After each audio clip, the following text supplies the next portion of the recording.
श्रीराम. नमस्कार. आज 13 जून 2021. मृत्युंजय जप, महामृत्युंजय जप अर्थ गहनता ह्या विषयावरती आपण पहिले 4 भाग पाहिले आणि आज आपण मृत्युंजय मंत्र कारणानुसार जसजशी वेगवेगळी कारणं असतात तसं कसा म्हणायचा हे पाहणार आहोत. परत एकदा थोडक्यात सांगतो की मंत्र या शब्दाचा अर्थ असा आहे की मंत्र म्हणजे मन अधिक तंत्र. मन जे पंचमहाभूतांनी, आपलं शरीर हे पंचमहाभूतांनी ऊर्जित अवस्थेत असतं. मनुष्य देह श्वास घेतो, मनाचा विचार. शरीरामध्ये शोधाचं म्हटलं तर तुम्हाला सापडणार नाही किंवा ठराविक जागा नाही. प्रत्येकाचा अनुमान, प्रत्येकाचं विचारधारा मनाच्या बाबतीत ही वेगळी आहे. कुठल्याही गोष्टीचा केलेला विचार म्हणजे मनात आलेला विचार असं नुसतं म्हटलं जातं, पण परत मन कुठं म्हटलं तर ते सांगता येत नाही. मग ही जी ऊर्जित अवस्था आहे मनाची, मन, आत्मा आणि स्थूल देह, या तिन्हींचं मिश्रण म्हणून हा आपला देह तयार होतो. देहामध्ये, स्थूल देहामध्ये पंचतत्व अग्नी, वायू, आकाश, जल आणि पृथ्वी या 5 तत्वांनुसार 5 ज्ञान इंद्रिय, 5 कर्म इंद्रिय हा देह तयार होतो. आता मंत्र का म्हणायचा? जसं एखाद्या रोगामुळे शरीरातला एखादा घटक कमी होतो, ज्याला आपण व्हिटॅमिन म्हणतो, प्रोटीन म्हणतो, कॅल्शियम म्हणतो,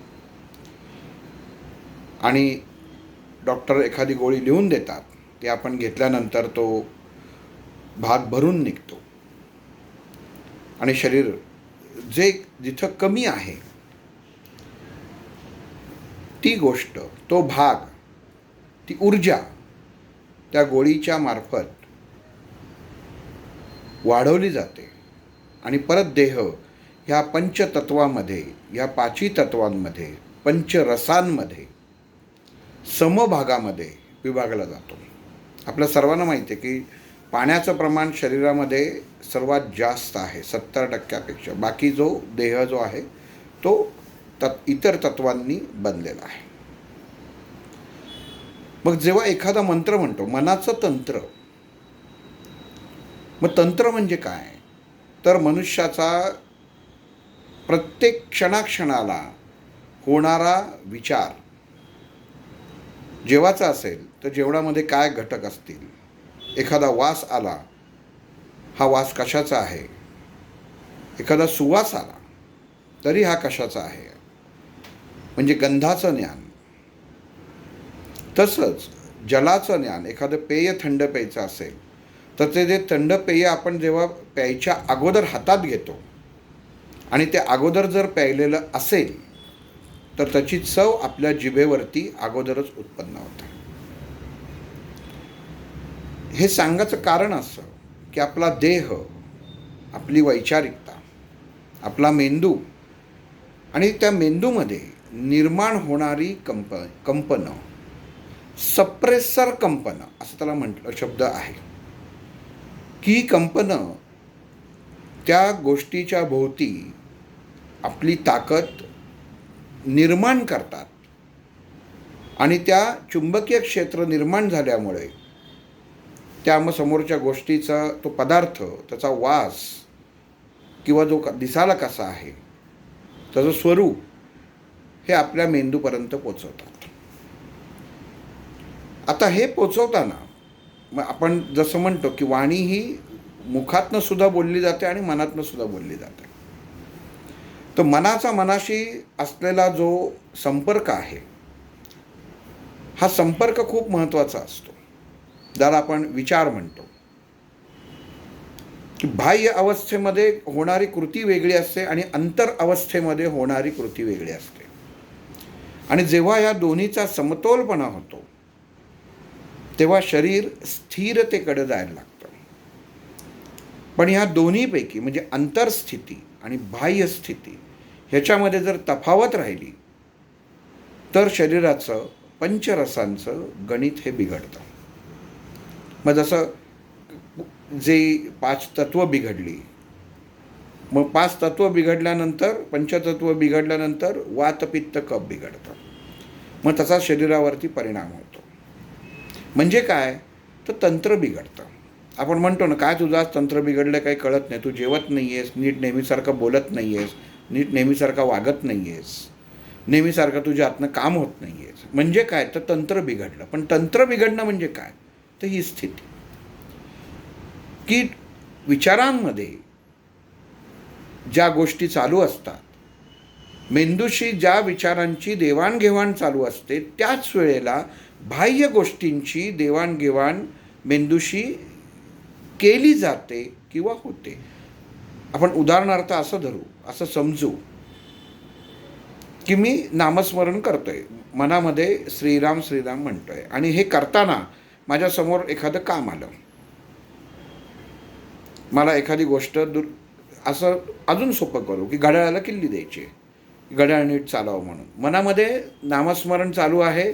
म्हणजे अंतर मनामध्ये उत्पन्न झालेला विचार हा मेंदूशी आधीच एकरूप एकजोड झालेला आहे. त्याच वेळी बाह्य अवस्थेमध्ये डोळ्यांनी पाहिलं की घड्याळातले काटे फिरत नाही आहेत आणि ह्याच्यामधला सेल खराब झालेला आहे, तो आता आपल्याला बदलायचा आहे. मनामध्ये एका बाजूला जप चालू आहे, पण बाह्य अवस्थेमध्ये मन, तेच मन जे अंतर्मन आपलं नामस्मरण करत असतं, तेच मन, त्यातलेच काही विचार, त्यातल्याच काही संवेदना ह्या बाह्य अवस्थेमधल्या गोष्टींमध्ये अडकतात. आणि ह्या बाह्य गोष्टींमध्ये जेव्हा अडकतात तेव्हा असा गोंधळ उडतो की अंतर्मनामध्ये चाललेली घटना, अंतर्मनामध्ये चाललेली गोष्ट ही जर असं नामस्मरण आपण समजू, पण बाह्य असं धरून चालला, हातात घड्याळ आहे, त्याच्यात सेल टाकायचा प्रयत्न केला आणि तो सेल हातातनं पडला.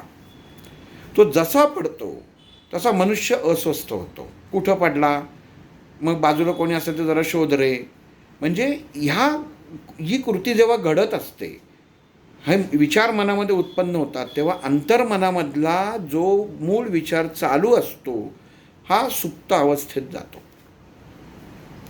आता याचं महत्त्व काय, इथं महत्त्व काय आहे, ह्याचं कारण, हे सांगायचं कारण असं आहे की आपण जेव्हा मंत्र साधना करतो किंवा करणार आहोत तर ह्याच्यामध्ये अगोदरच तुमच्या मेंदूमध्ये ह्याची कंपनं ही आपण स्टोअर करणार आहोत, मेमराईज करणार आहोत, रुजवणार आहोत. आणि ती एकदा रुजली की त्या मंत्रामध्ये उच्चार होणारा प्रत्येक शब्द तो जर इतर गोष्टींमध्ये सुद्धा जर उच्चारला गेला तर, समजा आपण ओम म्हटलं, म्हणजे या मंत्राची सुरुवात जशी होते की ओम त्र्यंबकाय असं सुरुवात जर झाली तर ओम हा शब्द इतर मंत्रात आला तर तो आपल्या मेंदूमध्ये असणाऱ्या कंपनांना माहीत असतो की हा शब्द मला माहिती आहे. पण त्याचा जो दाब आहे, हा दाब मेंदूला त्याची ओळख होणं, तो त्याचा परिचय होणं आणि विशिष्ट वेळी जेव्हा आपण हा मंत्र म्हणतो त्यावेळी त्या मेंदूच्या कंपनांमध्ये उच्चार होणारा, निर्माण होणारी कंपनं आणि तो दाब आपल्या शरीरावरती परिणाम करतो. हे अंतर्मनाचा विचार झाला. म्हणजे जसं घड्याळ पडलं, सेल पडला, म्हणजे श्रीराम श्रीराम आहे ते बंद झालं, पण ते मनामध्ये रुजलं गेलेलं आहे. म्हणजे ते चालूच असतं. मनामध्ये आपण विचार करतो, नाही आपण हे करू, घड्याळ झालं, सेल मिळाला, तो बसवला, घड्याळ चालू झालं, केलं, परत आपण श्रीराम म्हणायला सुरुवात करतो. पण असं होतं का की तो श्रीराम शब्द आपण विसरूनच गेलो तर नाही. मग जसं स्वप्न अवस्था असते तशीच मेंदूची सुप्त अवस्था पण असते, ती जागृत अवस्थेमध्ये सुद्धा जागृत असते. मी बोलतोय आत्ता, हा व्हिडिओ रेकॉर्ड करतोय, पण हे रेकॉर्ड करत असताना माझ्याच मेंदूमध्ये सुप्त अवस्थेत असलेल्या गोष्टीसुद्धा मेंदूशी बोलत असतात, विचारांशी बोलत असतात. ती कंपनं, कारण का तर ती कंपनं बाहेर पडलेली नसतात, जवळ असतात आणि ती बाहेर पडायचा प्रयत्न करत असतात. म्हणून ह्या अंतर्मनाचा आणि बाह्य मनाचा हा समतोल जो साधायचा आहे, हे सगळ्यात पहिलं मोठं काम आहे. की मग ह्याच्यासाठी काय करायला पाहिजे, तर मनामध्ये चाललेले विचार, 100 माणसांना 100 गोष्टींचं रोजचं टेन्शन असतं, कामं असतात, काही जण मोकळे असतात, काही जण नोकरी करून रिटायर झालेले असतात, त्यांना वेळ असतो, पण सुप्त अवस्थेतले विचार हे कायम चालू असतात. ज्यांना आपण म्हणतो की मला ह्यांना स्वप्नच जास्त पडतात. ते स्वप्न जास्त पडतात का म्हणजे काय, की सुप्त अवस्थेमध्ये सुप्त अवस्थेची जी कंपनं आहेत, ती कंपनं मेंदू हा तो भार, त्या कंपनांचा भार हा सहन करू शकत नाही. मग जर काढायची असेल तर आपण म्हणतो की एखादी गोष्ट आपल्याला जर डोक्यातनं काढायची असेल तर ती बोलून मोकळं व्हायला पाहिजे. मग तो मेंदू काय करतो, ती गोष्ट तुम्हाला दाखवतो की तू अमुक अमुक गोष्ट पाहिली होतीस किंवा अमुक अमुक गोष्ट तुला पुढं दिसणार आहे. म्हणजे जसजसं मंत्र साधनेमध्ये मनुष्य मुरत जातो तसं त्याला पुढच्या गोष्टीचं आकलन होणं सुरुवात होते. कारण मेंदू आणि विचार, मन हे इतकं, त्याचा जो वेग आहे हा कशामध्येही मोजता येत नाही. कृती आत्ता करतोय, बोलतोय आत्ता, घरामध्ये आत्ता कुकर चालू आहे, मला माहिती आहे घरामध्ये निघताना कुकर चालू आहे, भाजी केलेली आहे, पण क्षणामध्ये इथनं तिथं पोचतो की आता भाजी झालेली असेल, त्याची चव अशी असेल. सांगायचं कारण असं की मेंदू हा त्याचं कार्य आपल्या विचारांपेक्षा 100 पटीने जास्त वेगात करतो. म्हणून सुप्त अवस्थेमध्ये स्वप्न का पडतात, तर सुप्त अवस्थेत कधी ना कधीतरी झालेले विचार ते इतके जमा होतात की ते बाहेर काढणं हे गरजेचं असतं. मग मेंदू ती अवस्था आपल्याला दाखवतो. आता या मृत्युंजय मंत्र झाला तर त्याचा आणि ह्या गोष्टींचा संबंध कुठे येतो किंवा काय आहे, तर एखादी गोष्ट आपण जशी रोज स्नान करताना, आंघोळ करताना साबण लावतो, अंग घासतो, बाह्य मल साफ करतो, तसा आतलाही मल साफ करण्याची गरज असते. शरीरामध्ये तुम्ही चेहरा, डोक्याला साबण लावाल, कपाळाला साबण लावाल, पाठीमागं साबण लावाल की तिकडं मेंदू, छोटा मेंदू असतो तिथं बाह्य झालं ते.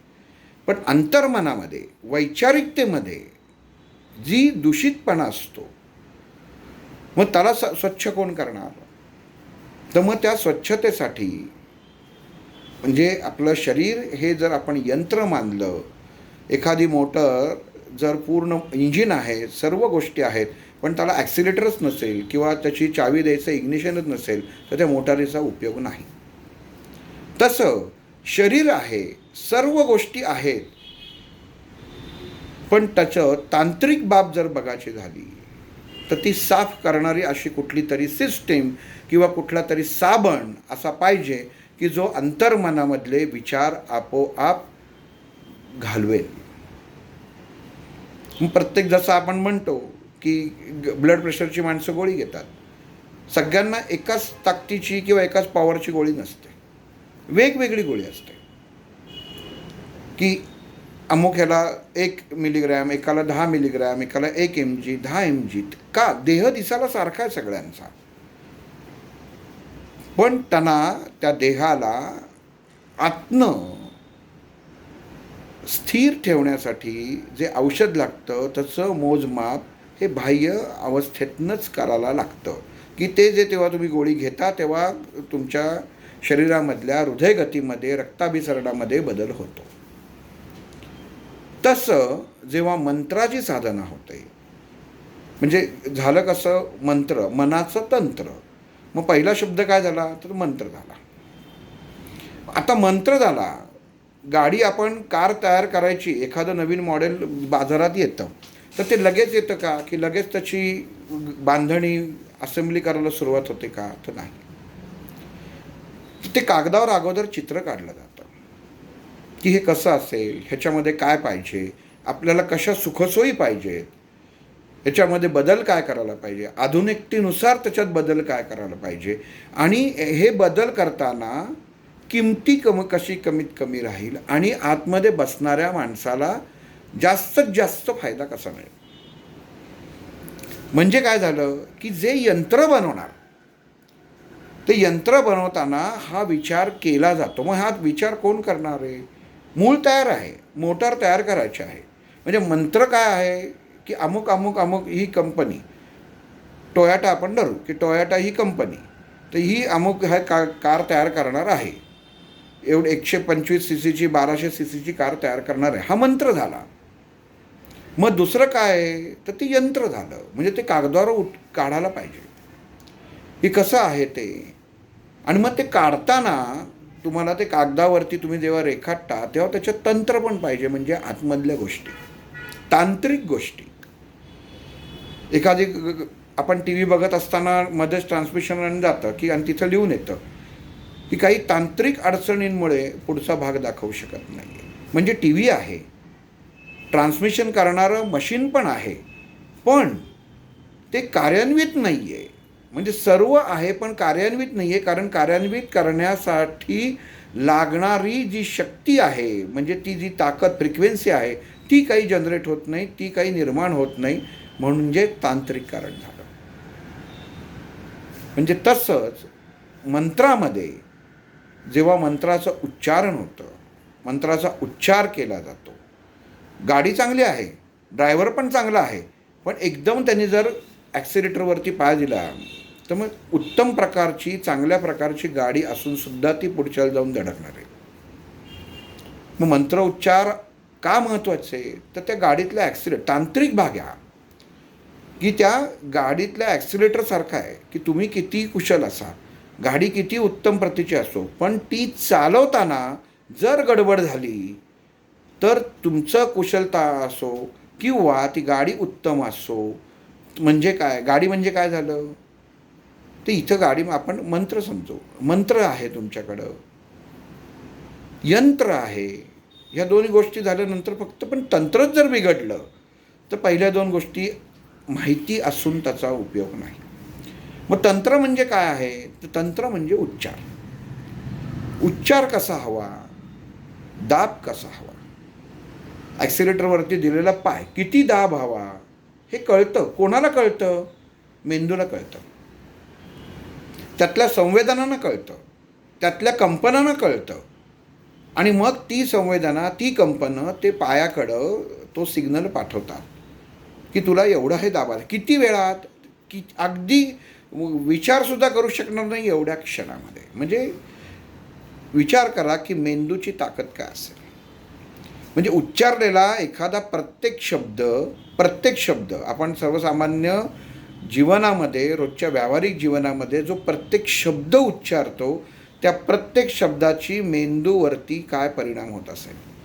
मग तो मंत्रांच्या मार्फत असो नाही तर कुठलाही असो. ह्याचं एक उदाहरण मागं सांगितलं होतं, ते एकदा परत सांगतो. घडलेलं उदाहरण आहे की अमेरिकेमध्ये एका शेतकऱ्याचा मुलगा शिकत होता, त्याने शिकायला पाठवलं, तिथंच नोकरी करायला लागला. आणि हा शेतकरी जेव्हा तिकडं त्याच्याकडे गेला आणि कंटाळा आला म्हणून घराबाहेर पडला, ते एका चर्चमध्ये गेला, प्रार्थना चालू होती, शेतकऱ्याला काही कळत नव्हतं. तो तिथं जाऊन बसला. तिथं जी प्रार्थना चालू होती त्याला एवढं शेतकऱ्याला माहिती होतं, अज्ञानी होता, पण ABCD त्याला म्हणता यायचं झेडपर्यंत. आणि जसा तो पादरी, म्हणजे जे तिथले फादर जे आहेत, ते जेव्हा प्रार्थना सांगत होते तेव्हा हा मोठ्याने ABCD म्हणायचा.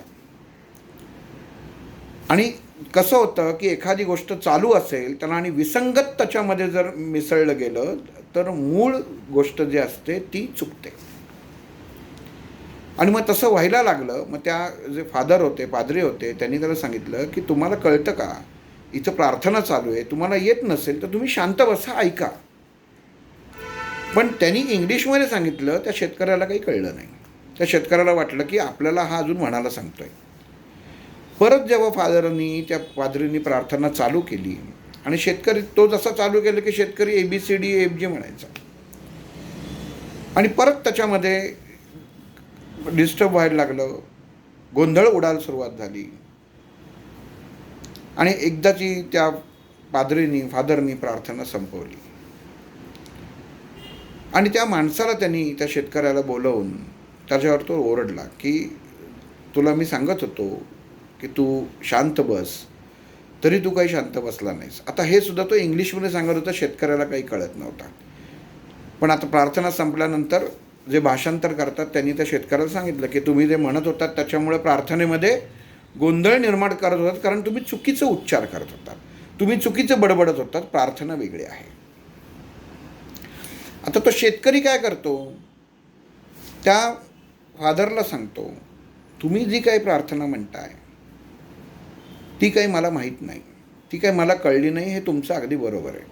पण मला एवढं माहिती आहे की मी जे ABCD पर्यंत म्हणत होतो त्यातल्या शब्दांनी ही प्रार्थना तयार झालेली आहे. एवढंच मला माहिती आहे की मी या मार्गाने त्या ईश्वराशी, त्या परमेश्वराशी एकरूप होत होतो. फादरला नीट कळत नाही. शेवटी अहंभाव त्याचा जागृत होतो आणि रात्री स्वप्नामध्ये जीजस येतो आणि सांगतो की जो शेतकरी होता तोच खरा भक्त होता, कारण तू प्रार्थना म्हणताना त्याची चूक तुझ्या लक्षात येत होती आणि तू गोंधळून जात होतास, डिस्टर्ब होत होतास. पण तो शेतकरी काही गोंधळून जात नव्हता तुमच्या प्रार्थनेमुळं. म्हणजे त्याची एकाग्रता किती व्यवस्थित होती आणि त्यांनी दिलेलं उत्तर जे होतं तेही बरोबर होतं. तर तू उद्या जाऊन त्याची माफी माग. आणि मग दुसऱ्या दिवशी जाऊन तो फादर त्या शेतकऱ्याची माफी मागतो की माझं चुकलं, मी ज्या गोष्टीचा विचार करायला पाहिजे होता तो काही केला नाही.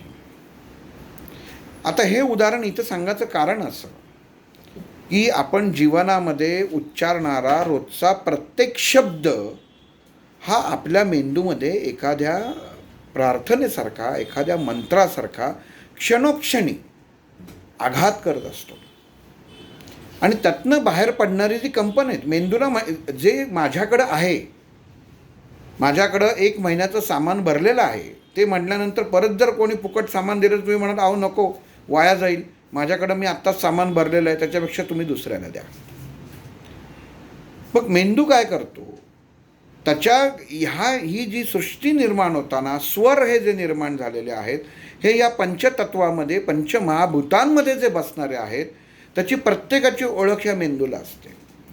जसा शब्द एखादा उच्चारला, आता ओम उच्चारला, तर ओम हा माझ्याकडं किती आहे हे तो मेंदू एका क्षणामध्ये त्याचं गणिती मोजतो, कॅल्क्युलेशन करतो. आणि विशिष्ट वेगळ्या पद्धतीने जर आला तर मेंदू लगेच विचार करतो की नाही, हा काहीतरी वेगळ्या पद्धतीने आला आहे, हे नेहमीचं नाही आहे. म्हणजे पोळी भाजी आपण रोजच खातो, पण दुसऱ्या दिवशी तीच पोळी फोडणीची करून खाल्ली, म्हणजे थोडीशी त्याच्यामध्ये बदल केला तर तो मेंदू ओळखू शकत नाही ती पोळी साधीच आहे की तिच्यात बदल केला, हे काहीतरी नवीन आलं आहे, ह्याच्यात काहीतरी मिसळून आलेलं आहे, हे त्या मेंदूला कळतं की त्याच्या दृष्टीने तो पदार्थ नवीन असतो. मग हा नवीन पदार्थ काय आहे, तर मंत्रामधली तांत्रिक गोष्ट आहे, दाब आहे. शब्द एकच, फक्त त्याचा वापर कसा करायचा, कुठल्या गोष्टीसाठी, कुठल्या वेळेसाठी कसा त्याचा उपयोग करून घ्यायचा, हे महत्त्वाचं असतं. आणि हे करताना जेव्हा आपण म्हणतो की मंत्र मला कळला, एखाद्याने सांगितला, मला गुरूंनी नाम दिलं, तर नुसतं नाम दिलं, एक आपण उदाहरण तिथेही धरून चालू, एखादं सांगितलं की ओम नमः शिवाय तुम्ही म्हणा, तर ओम, आपण त्या आनंदात असतो की मला त्या गुरूंनी हे नाम दिलेलं आहे आणि तेच आता जन्मभर जपायला सांगितलेलं आहे. पण इथं एखादी गोष्ट जेव्हा आपण स्वीकारतो, ही तुम्ही भौतिकदृष्ट्या स्वीकारलेली गोष्ट आहे, पण तुमचा मेंदू ती गोष्ट स्वीकारणार आहे का? मग हे कशासाठी दिलं, ह्याचा उच्चार काय, गफलत कुठं होते, तर नामस्मरणामधलं नाम देणारे असे हजारो गुरु आहेत की जे नाम देतात, पण नाम देताना त्याचं उच्चारण कसं हवं, त्याचा उच्चार कसा हवा हे सांगत नाही. पण सर्वसाधारणपणे जर तुम्ही ओम नमः शिवाय असं जर साधं जर म्हणत राहिला तर त्याचा उपयोगच होणार नाही. कारण ओम नमः शिवाय हा तुमच्या रोजच्या भागामध्ये, रोजच्या जीवनामध्ये 100 वेळा उच्चारला जायचं, निदान महिन्यातनं एकदा तरी नक्कीच उच्चारला जातो. मग त्यामुळं मेंदूला ती ओळख असते या शब्दाची, त्या दाबाची, त्या वेगाची, की हा उच्चारलेला आहे. आणि मग जर सवय असेल, जर दाब त्या मेंदूला ओळखीचा असेल, तर तो मेंदू कार्यान्वित होत नाही.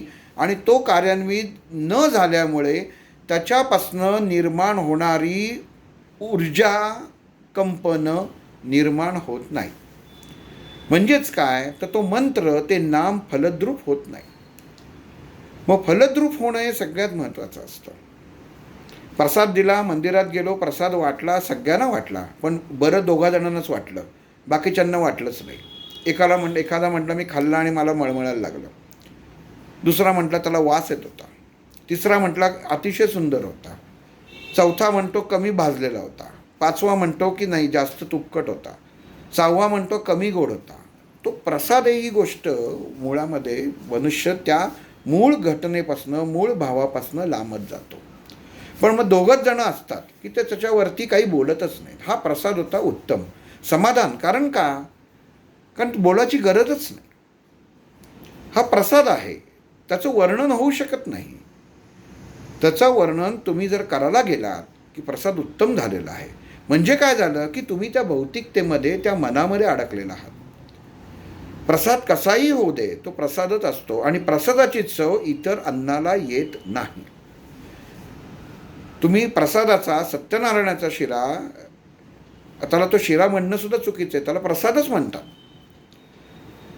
पण आत्ता कळावा म्हणून शिरा उच्चारतो, तर तो शिरा जर त्याच प्रमाणामध्ये इतर वेळा घेतलात तर तो भाव, ती चव येत नाही जी सत्यनारायणाच्या दिवशी तुम्ही करता.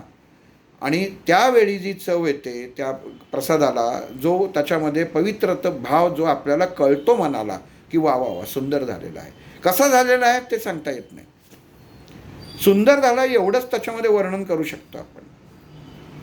पण जर एखादा म्हणला की झालाय सुंदर, पण ह्याच्यापेक्षा मागच्या वेळेचा चांगला झाला होता, तर समजायचं भौतिकतेत अडकला.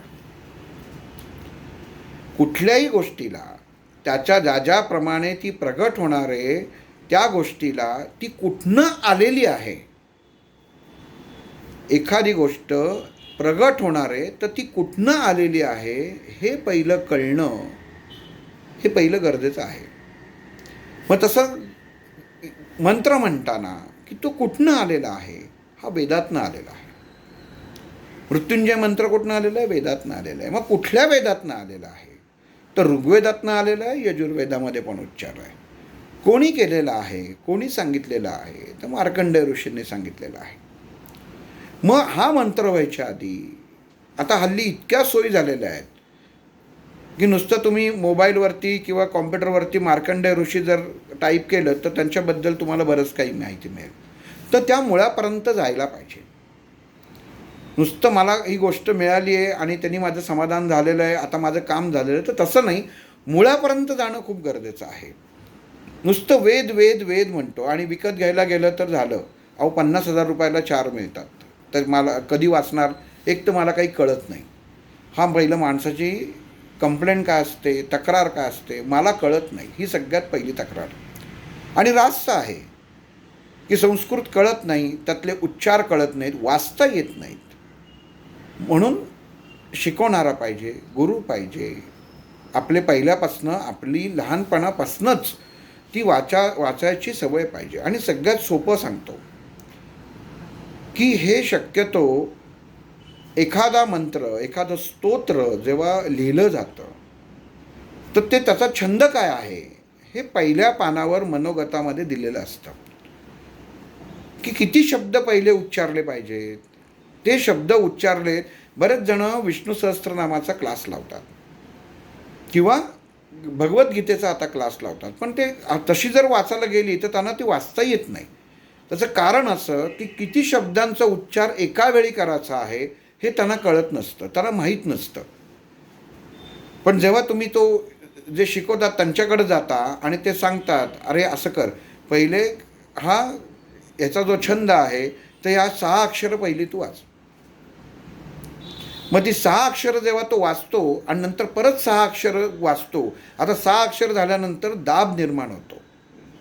कुठं थांबायचं, थांबल्यानंतर दाब निर्माण होतो.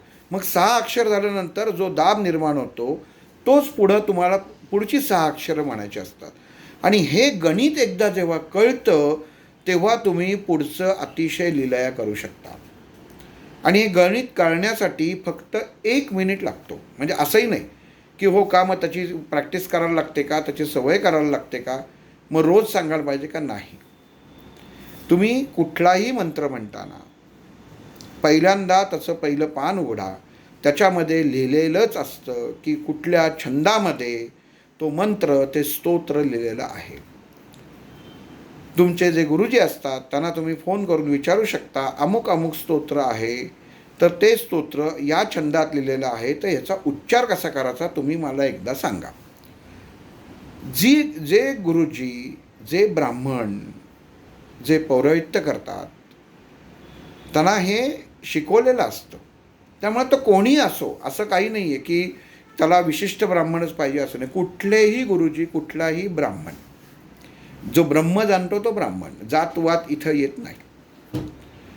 तर त्याला माहिती असतं की अनुष्टुप छंद म्हणजे किती अक्षरं झाल्यानंतर उच्चार कसा पाहिजे, तर तो एकदा सांगतो आणि तो सांगितला की त्याप्रमाणे तुम्हाला पुढं आपोआप जमायला लागतं. तुम्हाला तशाची दुसऱ्याची गरजच लागत नाही. जो शब्द उच्चारताना त्रास होत होता, जो उच्चारता येत नव्हता, तो कसा उद्गार त्याचा उच्चार कसा करावा हे कळत नव्हतं, ते लिलया जमायला लागतं. इतकी सोपी पद्धत त्याच्यामध्ये आहे. हे का सांगतो आहे की मंत्रसाधना करताना कुठलाही असो, आपण आत्ता हे मृत्युंजय मंत्राचं बघतो आहे, पण कुठलाही मंत्र किंवा स्तोत्र जेव्हा तुम्ही वाचाल किंवा त्याची साधना कराल तेव्हा त्याचं पहिलं पान मात्र वाचत जा. जर नसेल, जर नुसताच मंत्र लिहिलेला असेल तर त्याच्यामध्ये गुरुजींना तुमच्या विचारा की अमुक अमुक मंत्र आहे, तर तो कुठल्या छंदामध्ये म्हणायचा असतो आणि त्याचा तो कुठल्या छंदामध्ये म्हटला जातो. जर तेही माहीत नसेल, ते गुरुजी म्हणले नाही मी पहिल्यांदाच ऐकलं आहे, मला काही कळत नाही, तर पुण्यात जर असाल तर भांडारकर इन्स्टिट्यूटमध्येही सोय केलेली आहे. तिथं गेलात तर तुम्हाला याची माहिती मिळू शकेल. म्हणजे उच्चारणाची माहिती तुम्हाला नक्की मिळू शकते. हे सांगायचं कारण असं, कारण उच्चार जर कळला नाही तर मंत्र साधना करून त्याचा उपयोग होत नाही. प्रत्येक गोष्टीचा उपयोगासाठीच किंवा एखादं फल प्राप्त व्हावं म्हणूनच करायला पाहिजे असं नसतं. पण जर फळाची अपेक्षा जर तुम्ही केली नाही तर त्याला ते पूर्णत्व लाभत नाही. फळ मिळणं न मिळणं, तुम्हाला देणं न देणं त्या परमात्म्याच्या हातात असतं. पण तुम्ही जेव्हा ती एखादी गोष्ट चालू करता, कुठलीही असो, तेव्हा त्याचं फळ हे प्राप्त, हा कर्माचा सिद्धांतच आहे की केलेली प्रत्येक कृती ही फलद्रूप होऊनच संपते. नुसता श्वास जरी घेतलात तरी उच्छ्वास होतो, शब्द जरी उच्चारलात तरी त्याचा मनामध्ये त्याच्या विचारांवरती परिणाम होतो. म्हणजे ती कुठंतरी त्याचं फळ देऊनच राहते, कुठलीही कृती असो. त्यामुळं मला उच्चार, मला काहीच नको आहे, माझी कशाची अपेक्षाच नाही, माझ्याकडे सगळंच आहे, सगळ्याच गोष्टी आहेत, हे आता म्हणाचं म्हणून म्हणतं आहे, तर मग त्याचा उपयोग का होत नाही? तरी त्याचा तुम्हाला उपयोग होणारच, कारण हा सिद्धांतच आहे कर्माचा. आता ही सगळ्या गोष्टी ह्या सांगायचं कारण काय, की हा कशासाठी सांगितलं जातं आहे किंवा मी का सांगतो आहे, की मंत्र म्हणताना आपल्याला ज्या ज्या क्रमाने जायचं आहे तर तो क्रम काय हवा, तर ते पहिल्यांदा आपल्या लक्षात घ्यायला पाहिजे.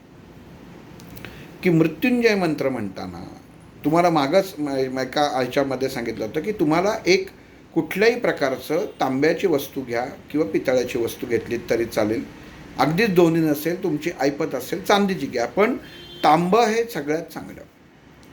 कुठलीही वस्तू तांब्याची चालते. एक भाग दर्भासन हवं. दर्भासन जर नसेल तर तुम्ही साधं आसन घेऊ शकता. त्याच्याखाली तुम्ही तांदूळाची 1 चिमूट तांदूळ त्याच्यामध्ये टाका. आसनाच्या खाली 1 चिमूट तांदूळ तुम्ही टाका, वरती नाही, आसनाच्या खाली टाकायचं आहे. आणि दर्भासन असेल तर दर्भासनच्या वरती पातळ तुम्हाला कापड टाकायचं आहे आणि मग त्याच्यावर बसायचं आहे. नुसतं दर्भासनावर बसलात तर त्याच्यामध्ये उत्पन्न होणारी ऊर्जा ही आपल्या शरीराला सुरुवातीला मानवत नाही. माणसं म्हणतात मी बसले 8 दिवस बसलो, केलं, काही नाही त्याच्यामध्ये. एका दिवसात सहज गोष्ट साध्य होत नाहीत.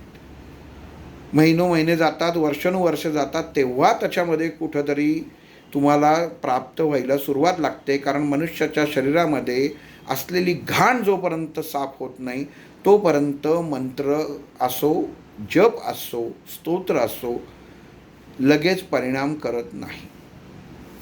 कारण प्रत्येक वेळी तुम्हाला तुमच्या मेंदूला एक विशिष्ट इनपुट द्यायचं आहे, एक तुम्हाला त्याला वेगळा सिग्नल द्यायचा आहे की मी जे आता म्हणतो आहे हे तू स्वीकार करायचा आहेस. आणि हे स्वीकार केल्यानंतर त्याच्यापासून निर्माण होणारी ऊर्जा म्हणजे विचार हे आपल्या अख्ख्या शरीराला त्याचं कामी आले पाहिजे. नुसतं असं म्हटलं हा हा असा शब्द जर उच्चारला की तेव्हा कळतं की ह्याला काहीतरी कशाला तरी आनंद झालेला आहे. शरीर सुखासनामध्ये गेलेलं आहे. सुखासन म्हणजे काय, तर सुखावह अवस्थेमध्ये असलेली क्रिया. म्हणजे काय झालं, तर मनाला आनंद झालेला आहे तेव्हा तो उच्चार झालेला आहे. पण काय झाला आहे तो दिसत नाही, पण झालेला आहे. म्हणजे तसंच उच्चार केलेली प्रत्येक गोष्ट मेंदूला ही आपण सांगायचं आहे की हे तुझ्याकडं मी पाठवतो आहे, भौतिकतेतनं पाठवतो आहे. ते तू आता ठरवायचं आहेस, तू तुझ्याकडं जमा करून घ्यायचं आहेस आणि त्याच्याकडनं निर्माण झालेली जी ऊर्जा आहे ही ती तू परत करायची आहेस आपल्या शरीराला. हे तुम्ही नाही सांगितलं तरी तो करतो. हे तुम्हाला काय आहे, मंत्र म्हणजे किंवा स्तोत्र हे पहिल्यांदा काय म्हणायचं आहे ते माहिती पाहिजे. एक म्हणजे समोर पाहिजे. दुसरी गोष्ट यंत्र म्हणजे समोर ती चौकट. आपल्याला काय करायचं आहे, कुठल्या घरात जायचं आहे. एखाद्या गल्लीत घुसलं तर कुठल्या सगळ्या घरामध्ये जातो का, नाही जात. ज्या घरात जायचं आहे त्याच्या समोरच येऊन उभा राहतो आणि त्याच दरवाजातून आपण आत जातो किंवा तो ठोठावतो. म्हणजे काय झालं, यंत्र. मग आता मंत्र माहिती आहे, पण मग यंत्र म्हणजे काय करायचं, कुठलं यंत्र हे करणार. यंत्र साधनेवरची हजारो पुस्तकं आहेत की प्रत्येकाचं पैसे मिळवून देणारं यंत्र, अमुक सिद्धी करणारं यंत्र, वशीकरण यंत्र, भूतप्रेत यंत्र, ही अशी देवी यंत्र, प्रत्येक देवतेचं काही ना काहीतरी यंत्र त्याच्यामध्ये आहेत. पण ती त्यांची आहेत, ती त्यांची आहे. इथं तुमचं पाहिजे. जसं गणपतीचं यंत्र आहे, गणेश यंत्र आहे, श्री यंत्र आहे, शिवयंत्र आहे, आदिशक्ती यंत्र आहे, नारायण यंत्र आहे, विष्णू यंत्र आहे. जल पर्जन्य, जेव्हा त्याच्यामध्ये पाणी आपल्याला गरज असते, दुष्काळ असतो, तेव्हा पर्जन्याचा यज्ञ केला जातो आणि त्या यंत्र आखलं जातं. तर त्याचं यंत्र आहे. 5 पंचमहाभूतांची यंत्र आहेत. पण हे सर्वात सगळं असताना याही त्यांची आहेत. तुमचं काय आहे. आपल्या स्वतःच्या शरीराला, माझं स्वतःच्या शरीराचं वेगळं काय आहे, तर ते आपल्याला निर्माण करायचं आहे. ते यंत्र आपल्याला कागदावरती आखून घ्यायचं आहे. मग ते कसं घ्यायचं, काय करायचं, ते एक तर पहिलं तुम्हाला सांगतो.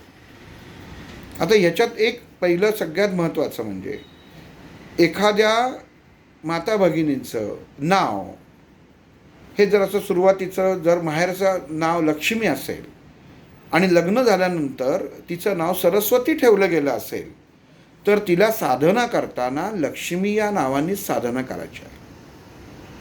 का करायची, आता तर सरस्वती म्हणून हाक मारतायत, पण लक्ष्मी म्हणून का करायची, तर त्याचं कारण असं की जेव्हा प्रत्येक मनुष्याचा, प्रत्येक देहाचा या पृथ्वी तलावावर जन्म होतो, ते जन्म होता, जन्म आणि मृत्यू या दोन्ही वेळा उदित असणारं नक्षत्र पाहिलं जातं. ही 27 नक्षत्र आहेत. त्या नक्षत्रामध्ये प्रत्येक नक्षत्राला अक्षरं दिलेली आहेत. तर त्या नक्षत्राला, त्या राशीला ती रास दिलेली 12 राशी आहेत. मग 12च्या वर राशी नाहीत का? 12च्या वर असतील सुद्धा, पण आपल्याला आत्ता ज्ञात असलेलं काय आहे, माझ्या घरामध्ये आत्ता काय काय आहे, त्याच्यामध्येच मला सगळ्या गोष्टी ॲडजस्ट करायच्या आहेत, त्याच्यामध्येच मला सामावून घ्यायचं आहे. तसं आत्ता ज्ञात असलेल्या गोष्टी कुठल्या आहेत? 12 राशी, 27 नक्षत्र, यांचं गणित करून गणिती पंचांग मांडलं जातं. आणि याला शास्त्रीय आधार काय? म्हणजे कायम एकच गोष्ट नेहमी सांगतो की आपण जर भरती ओटीचं वेळ अचूक सांगू शकतो, चंद्रोदय कधी होणार हे अचूक सांगू शकतो, याचा अर्थ या शास्त्रामध्ये तथ्य आहे. मग आमचं तथ्यच नाही, आम्हाला काही याच्यावर विश्वासच नाही, तर तसं नसतं. भारतीय वंश परंपरा ह्यानुसार त्या बालकाचा जन्म झाल्यानंतर नाव ठेवलं जातं. पण काही काही विदेशामध्ये जेव्हा त्या स्त्रीला जेव्हा डिलिव्हरीसाठी ऑपरेशन थिएटरमध्ये नेतात, तेव्हा 2 बिल्ले तयार करून घेतात की जर मुलगा झाला तर नाव काय ठेवायचं आणि मुलगी झाली तर नाव काय ठेवायचं. आणि जेव्हा त्या समजा मुलगा झाला, त्याचं नाव आपण असं धरून चालू, विदेशात झालं, त्यांनी जॉन नाव ठेवलं, तर त्या मुलाच्या गळ्यामध्ये तो बिल्ला अडकवूनच येतो, त्याचं नाव जॉनच झालं, नंतर तुम्ही बदलू शकत नाही. त्याची जन्माची जी नोंद केली जाते ही तीच केली जाते. मग आज ज्योतिषशास्त्रानुसार तिकडं नावं काढून देतात. हे अंकशास्त्र ह्याच्या अनुसाराने नक्षत्रशास्त्र, नक्षत्र ज्योतिष याच्या अभ्यास करून त्या त्या दिवशी कुठली नक्षत्र असेल त्याचा अभ्यास केला जातो. की एखाद्या स्त्रीला अमुक अमुक तारीख दिलेली आहे डॉक्टरांनी, की 9 महिने 9 दिवसांनी ही तारीख दिलेली आहे, की तेव्हाच्या पुढच्या 15 दिवसात काय काय नक्षत्र आहेत, तर ती नक्षत्र पाहिली जातात आणि त्यातली नावं काढून त्यांना तिथं सुचवली जातात. ही अशा प्रकारे ही नावं काढायची पद्धत आहे. मग तसं तेच नाव त्या देहाला, ते अक्षर हे धार्जिन होतं आणि ते वास्तविक तेच अक्षर हेच त्या देहाचं, आपण जेव्हा एखादं विशिष्ट नाम घेतो की मी जीवनामध्ये कुठलं नाम घेऊ, कुठल्या देवाचं नाम घेऊ, तर ती गरज नसते. तुमचं स्वतःचं नाव तुमचं नक्षत्रावरनं जर ठेवलेलं असेल तर तेच नाव हे तुमच्या शरीरामध्ये ऊर्जा निर्माण करतं. दुसरं कुठलंही अक्षर तुमच्या शरीरामध्ये ऊर्जा निर्माण जरी केली तरी त्याचा उपयोग होत नाही. आता उपयोग होत नाही म्हणजे कसा? आम्ही गुरूंकडे गेलो, त्यांनी मला सांगितलं ओम गण गणपतये नमः म्हणा. मग गणपतीच्या या उच्चारापासून निर्माण होणारी ऊर्जा जर माझं शरीर धारण करू शकणारं नसेल, किंवा गणपती या अक्षरापासून निर्माण होणारी ऊर्जा जर मला कमी पडत असेल, तर त्या नामाचा उपयोग होईल का शरीराला? तर नाही होणार. मग त्याच्यासाठी काय पाहिजे? तर तुमचा देह काय आहे, तुमचा जन्म कुठल्या वेळी झालेला आहे आणि तेव्हाचं अक्षर काय होतं, त्यावेळी ते नाव जे ठेवलं जातं त्याचा जप आपल्याला ह्या मृत्युंजय मंत्रामध्ये याचा उपयोग इथं करायचा आहे, की ह्या देहासाठी हे मी वापरत आहे. म्हणजे काय झालं? मंत्र तयार झाला, मृत्युंजय मंत्र. यंत्र तयार झालं, तर यंत्र कसं तयार करायचं? आता ठीक आहे, नाव घ्यायचं म्हटलं तर मग आता कसं करायचं? ते यंत्र करायचं म्हणजे काहीतरी त्याला चित्र वगैरे पाहिजे की नाही? मग त्याला चित्राची जी आकृती आहे, आता अर्थात मी तुम्हाला जी आकृती दाखवणार आहे ती आपल्या मंत्रशास्त्राच्या पुस्तकांमध्ये, मंत्रशास्त्रांच्या वेदांमध्ये या आकृत्या दिलेल्या आहेत. पण ही नामाची जी आहे, हे गणित मी ज्यांच्याकडे शिकलो, किंवा हेच गणित दुसऱ्या बाजूनी डॉक्टरांनी मला समजून सांगितलेलं होतं की नामाचा अर्थ काय. लोक नाम म्हणजेच चुकीचं घेतात. स्वतःचं नाव, माझं नाव हेमंत आहे, मला जर कोणी जर राम म्हणून हाक मारली तर मी त्याच्याकडे बघणारच नाही, कारण माझ्या शरीरातली पंचतत्व जागृत होणार नाहीत. पण हेमंत हाक मारली तर लगेच जागृत होणार. म्हणजेच काय की विशिष्ट नाव विशिष्ट नक्षत्रावर जे ठेवलं जातं आहे त्यांनी माझ्या शरीरामध्ये चैतन्य क्षणामध्ये उत्पन्न होतं, हे त्यातनं सिद्ध होतं. मग ह्याच्यासाठी आता काय लागतं? तो उत्पत्ती, स्थिती, लय, ह्या 3 अवस्था आहेत मनुष्याच्या जीवनामध्ये येणाऱ्या. आपल्याला मंत्र माहिती आहे कुठला आहे, महामृत्युंजय मंत्र असो, मृत्युंजय असो, गायत्री असो, शनी मंत्र असो, कुठलाही असो, हे जे तुम्हाला मी यंत्र दाखवणार आहे हे एकच यंत्र तुम्हाला त्याच्यामध्ये काढायचं आहे. कारण तुमच्या शरीराचं ते यंत्र असणार आहे. दिसायला घरं सगळीच सारखं, एका बिल्डिंगमध्ये जरी राहत असल्या तरी सगळ्यांच्या भिंती या सारख्याच असतात त्या सोसायटीमध्ये. कमी जास्त जागेचा आकार असेल पण भिंती उभारण्याचं जे स्ट्रक्चर आहे ते साधारण सारखं असतं. डिझाईनमध्ये फरक असेल पण शेवटी घरच ते चौकोनीच येणार, आयताकृती येणार, म्हणजे ठरलेलंच असतं. तसं हे यंत्र हे ठरलेलंच आहे, हे प्रत्येक देहाचं आहे आणि ते प्रत्येकाला काढायचं आहे. कारण आपला देह आपल्याला ह्या मंत्रापासून भारित करायचा आहे. मग मंत्र आता आपल्याला कुठला उच्चारायचा आहे, तर आपण आता मृत्युंजय मंत्राचं म्हणतो म्हणून मृत्युंजय मंत्र. पण आता यंत्र काय आहे तर ते मी आत्ता काढून ठेवलेलं आहे, तुम्हाला दाखवतो. उत्पत्ती स्थिती लय दाखवतो यंत्र.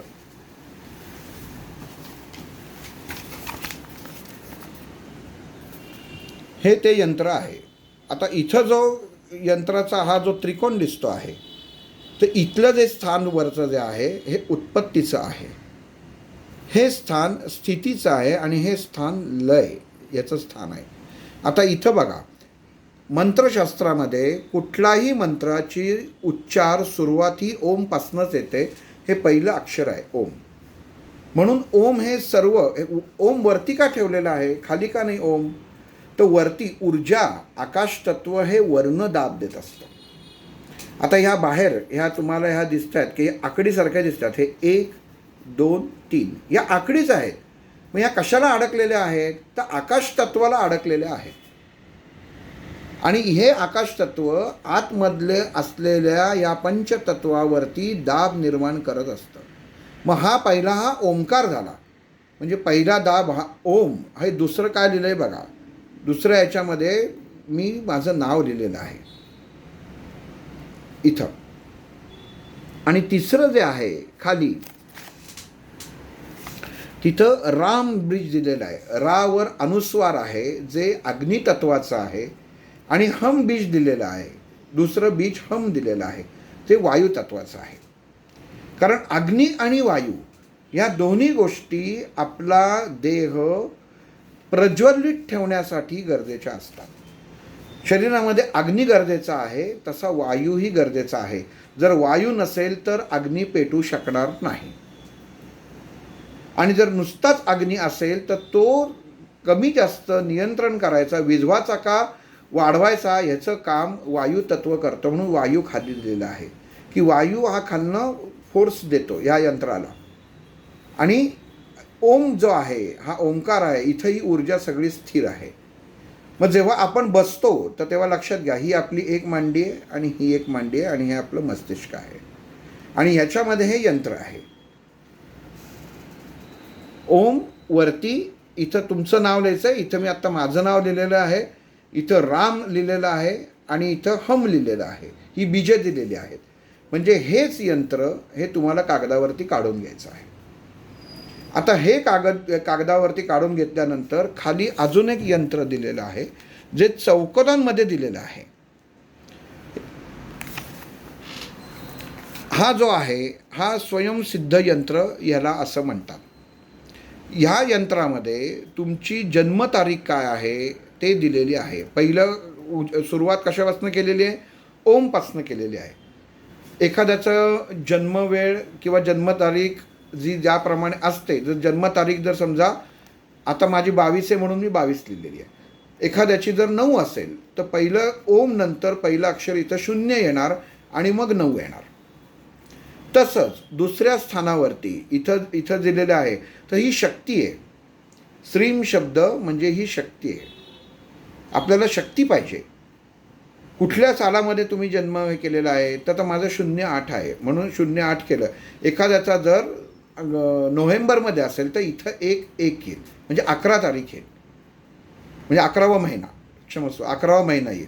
पहिल्यांदा तारीख, दुसरा महिना आणि तिसरं शेवटी वर्ष, हे 4 याच्यामध्ये येतं. जे काही साल आहे ते साल तुम्हाला इथं लिहायचं आहे. आणि जिथं साल लिहिलं जातं तिथं कुठलंही बीज येत नाही.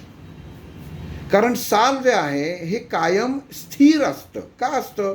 तर त्याला त्याची कुठल्या याची गती लागत नाही, कुठल्या बीजाची गती लागत नाही, कारण ते कधी बदलत नाही. ते पृथ्वी तत्वासारखं स्थिर आहे. म्हणून साल खाली लिहितात, मधला जे महिना आहे तो मधले लिहितात, मध्ये लिहितात, आणि जे आपला जन्म तारीख आहे ती सगळ्यात वरती ओम बीजावरनं लिहितात. आकार उकार मकार याच्याबरोबर आपली जन्मतारीख लिहिली जाते. तर हे ह्या 2 आकृत्या आहेत, ह्या एका कागदावर तुम्ही अशाच काढून घेऊ शकता.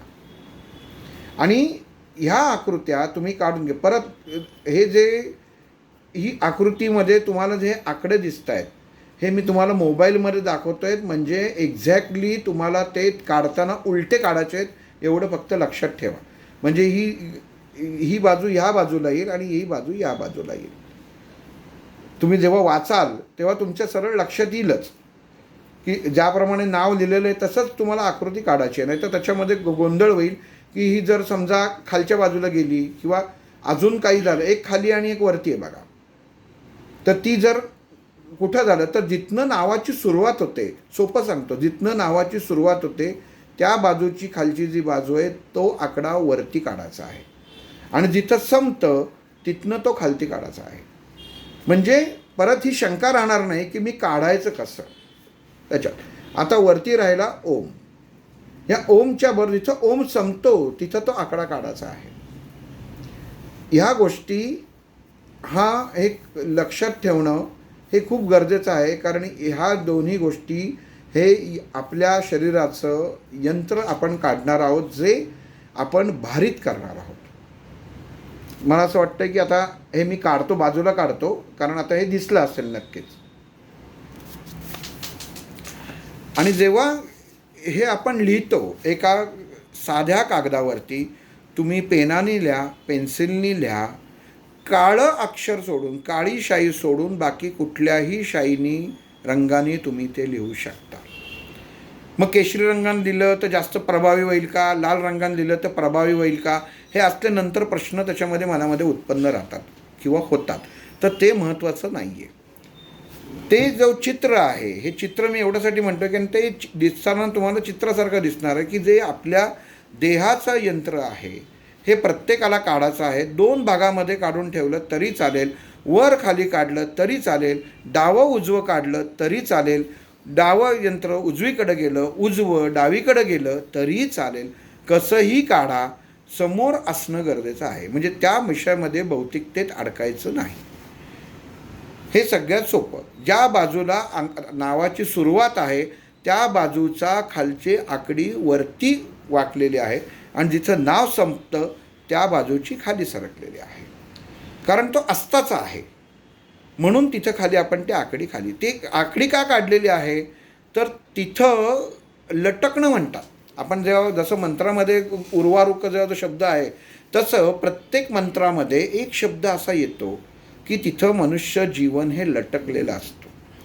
मग त्या स्थितीला वरती ओमच्या वर जो आकडा काढला आहे तर तो धरलेला आहे. त्याच्यापासनं जर तुम्ही तो जर असं डोळ्यासमोर धरून चाला की ते खेळायला लावलात तर तो धरलेला आहे. पण ह्या इकडच्या उजवीकडच्या आकडीला लावलात की जो स्थितीचा आकडी आहे, नावाची सुरुवात होणारी, त्याला लावलं आणि जर सोडलं तर ते यंत्र खाली लगेच पडेल, म्हणजे फिरेल ते. आणि मग फिरल्यानंतर कसं होईल, बरोबर स्थिती विरुद्ध अर्थाने तयार होईल. सांगायचं कारण एवढंच आहे, गोंधळ थोडासा उडू शकतो हे सांगण्यामध्ये, की जसं चित्र दिलेलं आहे तसं काढायचं आहे.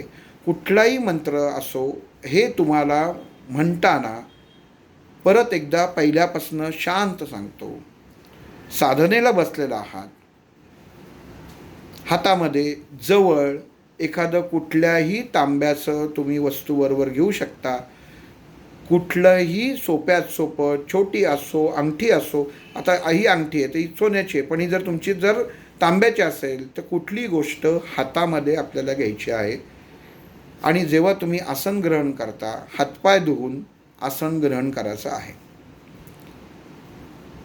बसताना कुठल्याही प्रकारचं आपल्याला उदबत्त्या, निरांजनं ही बसण्याच्या ठिकाणी लावायची नाही आहेत. तुम्हाला जर लावायचं असेल तर तुम्ही बसाच्या अगोदर देवाच्या इथं लावू शकता. बरेच जण आता आपल्या ग्रुपवर साधना सांगतो, तेलाचा दिवा लावतात. निरांजनाचा अर्थ काय होतं?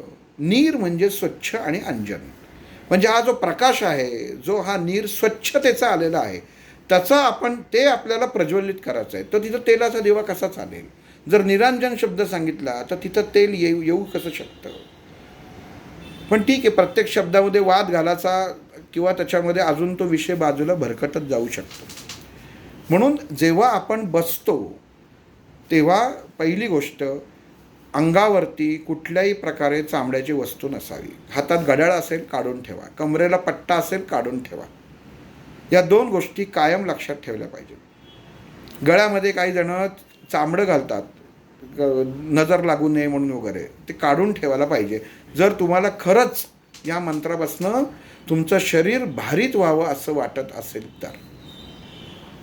कारण एक अख्खं मोठं दुधाचं पातेलं एवढंसं मीठ अख्खं दूध नासवतं, तसं एखादा याचा तुकडा कुठल्याही लेदरचा, चामड्याचा, ही पूर्ण मंत्र नासवतं. दुसरा पदार्थ तयार करतं, उत्पत्ती दुसरी करते, वाया जात नाही, उत्पत्ती दुसरी करते. ती आपल्याला उलटू शकते. साधं सोपं गणित आहे. दुधामध्ये जर मीठ टाकलं ते उलटलं तर ते नासलेलं जर तुम्ही खाल्लं तर तुम्हाला ते उलटून पडणार आहे. म्हणजेच जर तुम्ही हा नियम पाळला नाहीत, जर तुम्ही शास्त्रशुद्ध करणार असाल तर, हे परत सांगतोय, एकतर बऱ्याच जणांना प्रवास करताना गाडीमध्ये ह्या असल्या गोष्टी करायची सवय असते. मंत्र साधना करताना नीती नियम पाळणं खूप गरजेचं आहे. आणि जे विशिष्ट मंत्र आहेत, मृत्युंजय मंत्र आहे, महामृत्युंजय मंत्र आहे, गायत्री मंत्र आहे, शनी मंत्र आहे, राहू मंत्र आहे, नरसिंहाचा मंत्र आहे, विष्णू मंत्र आहे, हे सर्वांना तुम्हाला स्थान एका जागी ग्रहण करणं खूप गरजेचं असतं. काम करता करता, चालता बोलता हे मंत्र कधीही म्हणू नयेत. स्थिरता हवी, कारण निर्माण होणारी ऊर्जा तुमच्या मेरुदंडामध्ये समभागामध्ये अशी फिरली पाहिजे. गोल फिरते ती. खालपासनं कधी चित्र बघितलं मेरुदंडाचं तर ती अशी गोल फिरते. एखाद्या फिश टँकमध्ये जर मासा जगत नसेल तर मध्ये फक्त काठी उभी करा की तो त्या माशाची तब्येत पण व्यवस्थित होईल. आपण प्रदक्षिणा का घालतो? तर ऊर्जित अवस्था निर्माण व्हावी म्हणून. प्रदक्षिणा का देवाला नुसतं भोवती फिरलाचं नाही आहे, नुसतं स्वतःच्या भोवती फिरलात तरी ऊर्जित अवस्था निर्माण होते. इतकं त्याचं शास्त्र आहे. म्हणून पहिला नियम असा, वस्त्र तुम्ही कुठलंही नेसा, त्याच्यामध्ये कुठलाही अडचण नाही. दुसरी गोष्ट, तुम्हाला काय ते निरांजन धूप काय लावायचं आहे, काय करायचं आहे, वास्तविक कशाची गरज लागत नाही, पण तरी करायचं असेल तर ते अगोदरच देवाजवळ लावा किंवा कुठेही लावा, ते तुमचा प्रश्न आहे. पण समोर ठेवणं योग्य नाही. कारण आपण अग्नितत्व जागृत करत असताना समोर आपण दुसरा अग्नी ठेवू नये, हे शास्त्र आहे. कारण काय आहे, जेव्हा समोर अग्नी ठेवला जातो तेव्हा त्याला आहुती दिली जाते जी आपण देत नाही. यज्ञासमोर बसल्यानंतर आपण काय करतो? नुसतं जे करतो का, त्याला आहुती दिली जाते, तो भडकवला जातो.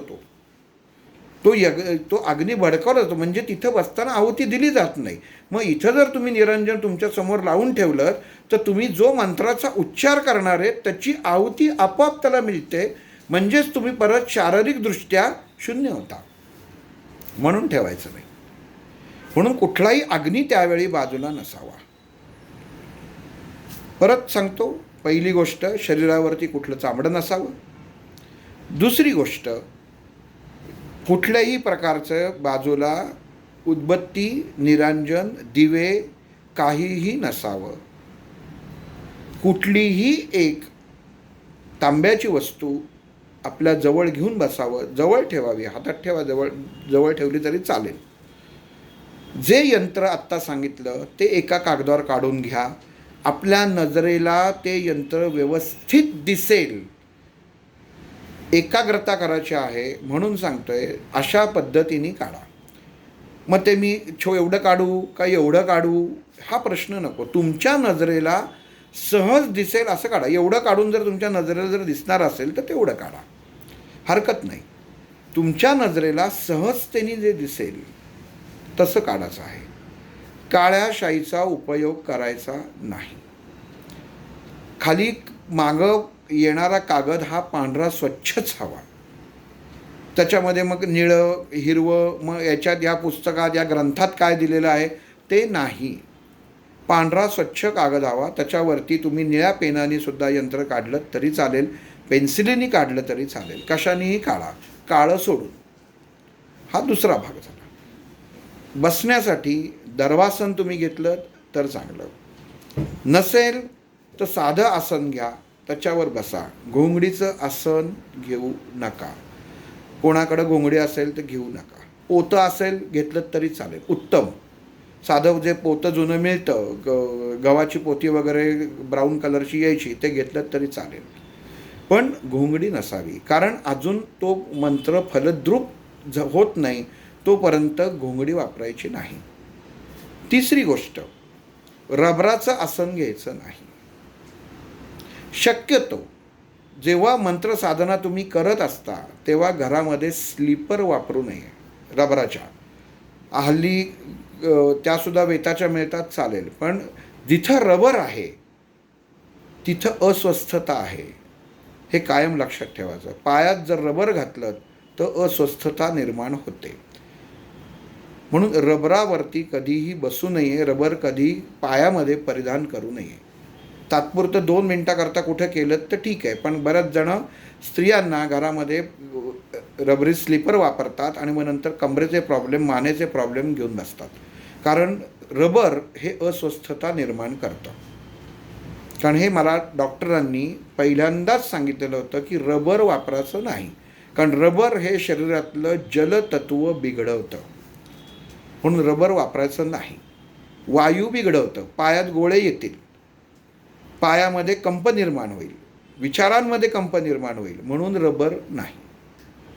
त्यामुळे बसकराला ठिकाणी रबर वापरू नये. कारण हल्ली ती ऑनलाईन शीट येतात, ती मागवतात, त्याच्यात रबर असतं, म्हणून एवढं सांगतोय. तर आसन झालं. तुम्ही आसनानंतर हे समोर तुम्हाला ठेवायचं आहे यंत्र तुम्ही काढलेलं, ते कशालाही टेकवून ठेवा. शक्यतो जसं तुम्ही काढाल त्याच्या मागची बाजू तुम्हाला दिसणार नाही, म्हणजे कशाला उभं करून ठेवलं ते दिसणार नाही एवढं त्याच्यामध्ये पाहिलं तरी चालेल. नसेल शक्य तर कशालाही तुम्ही उभं करून ठेवू शकता. आणि आपल्याला जेव्हा बसाल तेव्हा सहज आसनामध्ये बसा. साधी मांडी घालून जमत असेल ठीक आहे, चालेल. पद्मासनात शेवटपर्यंत बसू शकणार असाल तर पद्मासनात बसा. ओढून ताणून बसायचं नाही आहे की जेणेकरून आपलं विचार, मन तिथं डायव्हर्ट होऊन तिथपर्यंत आपण पोचणार आहे, तर तिथं ती गोष्ट करायची नाही आहे. हा दुसरा भाग झाला. तिसरी गोष्ट, बऱ्याच जणांना हल्ली 80% लोकांना खाली बसायची अडचण येते, प्रॉब्लेम येतो. मग आता आम्ही साधना करायची नाही का, आम्हाला आमच्याकडनं मग आता आमच्यासाठी हे नाही का, तर तुमच्यासाठी पण आहे. तुम्ही खुर्चीत बसा. खुर्ची फक्त एवढीच पाहिजे की ती खुर्ची खालीवर होणारी, फिरणारी अशी नसावी, स्थिर असावी. लाकडी असेल तर सर्वोत्तम, लाकडी नसेल तर साधी खुर्ची लोखंडाची चालेल, प्लास्टिकची शक्यतो नको. पण प्लास्टिकचीच आहे तर करणार काय, तर त्याच्यावरती आपण बसकर किंवा जे आपण बैठकीला घेणार आहोत ते आसन त्याच्यावरती घालायचं आहे, झोपाळ्यावर नाही. झोपाळ्यावर बरीच जणं साधना झोपाळ्यावर करतात, झोपाळ्यावरती साधना करायची नाही. कारण स्थिर देह पाहिजे, तुम्ही स्वतःचा देह हलवता, स्थिरता तिथं प्राप्त होत नाही. शक्यतो खालीच बसावं, खाली बसायचा प्रयत्न करावा.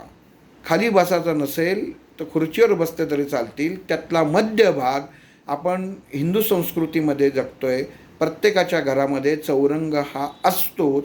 पूजेकरता बाहेर काढतो, नंतर तो अडगळीत ठेवतो, तो बाहेर काढा. आणि तो जो लाकडाचा असेल तर चौरंगावर बसून केलं तरी चालेल, तेव्हा पाय असे सरळ खाली सोडले तरी चालतील. पण शक्यतो जेवढं जमिनीपासून जवळ असाल तेवढी साधना आणि तेवढा अग्नी उत्कृष्ट चांगल्या प्रकारे आपल्या शरीर धारण करतो. आणि जे कंपनं, जे आतमध्ये आत्मिक ऊर्जा निर्माण होते ती स्वच्छ आणि नियंत्रित आणि एका रेषेमध्ये मेरुदंडामध्ये निर्माण होते. जमिनीपासनं जेवढं जवळ तेवढं सगळ्यात चांगलं. भारतीय बैठक मांडी घालून बसलेली प्राधान्य 1. प्राधान्य 2 नसेल तुमच्याकडं चौरंग असेल तर चौरंग, नसेल तर तुम्ही आणू शकता. तो काही महाग नाही. 100 गोष्टी आपण खरेदी करतो. मग तो सनमायकाचा आणू का, तो डिझाईन केला तर चालेल का, तर कृपा करून कोणी फोन करून विचारू नका. लाकूड पाहिजे, ते सनमायका असो नाही तर काही असो. प्लास्टिक नको, स्टील नाही चालणार. आमच्याकडं आंघोळीला आम्ही स्टीलचं हे वापरतो, ते घेतलं तर चालेल का, नाही चालणार. लाकूड म्हणजे लाकूड. म्हणजे ह्या 2 गोष्टी क्लिअर झाल्या. तिसरी गोष्ट खुर्ची, तेही सांगितलं. लाकडाची खुर्ची हवी, स्थिर खुर्ची हवी. त्याला कान आहेत का नाही आहेत ते महत्त्वाचं नाही.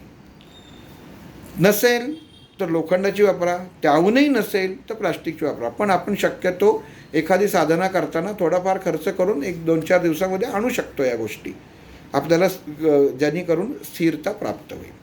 आणि शक्यतो जेव्हा हा मंत्र साधना सुरू करणार, आता तुम्हाला इथं अजून एक सांगतो, बऱ्याच जणांना खाली बसायची अडचण असते, गुडघे काही त्यांचे वाकत नाही. तर त्याच्यासाठी जेव्हा तुम्ही गादीवर बसा, तुमचे दोन्ही तळपाय असं धरून चाला, की आता हे पाय आहेत माझे, हात म्हणजे हे पाय आहेत, तर तुमचे ही दोन्ही पावलं आहेत, तर ती दोन्ही पावलं अशी जोडा एकमेकाला. आणि दोन्ही मांड्या, हे जे कोपर आहेत ह्या मांड्या समजा, तर ती मांड्या फक्त असं करा, ज्याला बटरफ्लाय म्हणतात, फुलपाखराचं कसं पंख हलतात तसं. हे जर तुम्ही केलं आणि हे करताना तुमच्या जांघांमध्ये तेल लावा.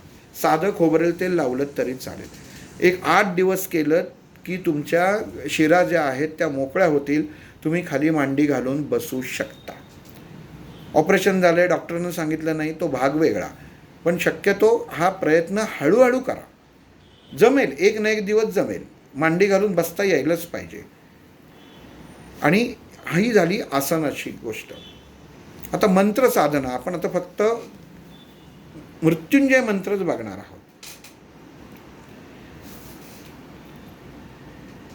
एका जागी बसलेलो आहे, शरीरावरती कुठलं चामडं नाही आहे. बसकर जे आहे ते दर्भासन, साधं आसन, पोतं ह्याच्यावरती बसलेलो आहे. जशी आपल्याला सहज बसता येतं त्या सहज अवस्थेमध्ये बसलेलं आहे, की जेणेकरून शरीराला कुठलं ताण नाही. इथं अजून 2 गोष्टी सगळ्यात महत्त्वाच्या. भिंतीला टेकून बसायचं नाही, पहिला भाग झाला. आणि दुसरी गोष्ट, शक्यतो पंख्याखाली बसायचं नाही. त्याचं कारण असं की जेव्हा शरीरामध्ये ऊर्जा निर्माण होते तेव्हा इथं टाळूवरती तो जो अग्नी जो निर्माण होतो, आणि जर डोक्यावर पंखा असेल तर तो अग्नी भडकतो आणि वाटेल तशी त्याची प्रतिक्रिया तो अंतर्मनाला देतो. म्हणून शक्यतो साधना करताना पंख्या डोक्यावर नसावा, पंख्यापासून थोडं बाजूला बसा, एका बाजूला बसा. कारण हा दुसरी गोष्ट महत्त्वाची आहे की भिंतीला टेकून बसायचं नाही आहे. आणि याच्यात भिंतीला का टेकायचं नाही आहे, कारण मेरुदंड आपला नैसर्गिकरित्या आपल्याला सरळ करायची आहे बैठक. जेव्हा तुम्ही भिंतीला टेकता तेव्हा सर्व बल पाठीच्या मार्फत त्या भिंतीवर जातं आणि शरीर हलकं होतं. तर तसं नाही, आपलं शरीर हे जड जायलाच पाहिजे. शरीराला मंत्र हा जेव्हा साधना चालू कराल तेव्हा बऱ्याच जणांना जर शास्त्रशुद्ध चालू कराल तेव्हा 1-2 दिवसामध्ये साधारण त्याच दिवशी किंवा दुसऱ्या दिवशी तापही येऊ शकतो, हातपाय दुखू शकतात. कारण शरीरामध्ये जी ऊर्जा माहीतच नाही आहे ती जमा व्हायला सुरुवात झालेली असते. जसं आपण आत्ता व्हॅक्सिन सगळ्यांनी घेतलं आणि नंतर त्याचा त्रास झाला शरीरामध्ये, कारण प्रतिपिंड तयार झाली, तशी मेंदूमध्ये निर्माण होणारी शक्ती, मेरुदंडामध्ये उत्पन्न होणारी ऊर्जा ही आपल्या मेंदूला माहीत नसलेली आहे. आणि ती आपण आता तिथं स्टोअर करणार आहोत, तिथं साठवून ठेवणार आहोत. आणि तो आपला मेरुदंड आपण तयार करणार आहोत. मग एखादी गोष्ट आपल्याला माहीत नसेल आणि ती जर आपल्या शरीरात प्रवेश केला तर आपलं शरीर ज्याप्रमाणे त्याला विरोध करतं, रिॲक्शन देतं, ते म्हणजे ते तापामध्ये. तर तापमान, ताप म्हणजे काय की तापमान वाढवतं. वायू जो असतो तो मोकळा होतो. हातपाय दुखतात म्हणजे काय होतं, तर वायू मोकळा होतो. जिथपर्यंत पोचलेला नाही आहे ज्या ज्या स्नायूंपर्यंत आत्तापर्यंत वायू पोचलेला नव्हता, त्याच्यावर कधी दाब आला नव्हता, ते या शब्द उच्चारांनी त्याच्यावरती दाब पडायला सुरुवात होते आणि मग हातपाय दुखतात, डोकं दुखायला लागतं, कान दुखायला लागतात, घसा दुखायला लागतो. कारण ह्या गोष्टी होऊ शकतात आणि 95% लोकांमध्ये या होतात. कारण हा अनुभव आम्ही स्वतःही घेतलेला आहे. कारण जेव्हा एखादी गोष्ट शुद्ध असते तेव्हा ती पचवणंसुद्धा अवघड असतं. आपलं अन्नसुद्धा आपण जे खातोय ते सुद्धा आपण जर अतिशुद्ध खाल्लं तर ते पचवणं अवघड असतं. म्हणून ते मिक्स करून त्याच्यामध्ये काहीतरी मिसळून आपल्या शरीराला ते स्वीकारायला लागतं.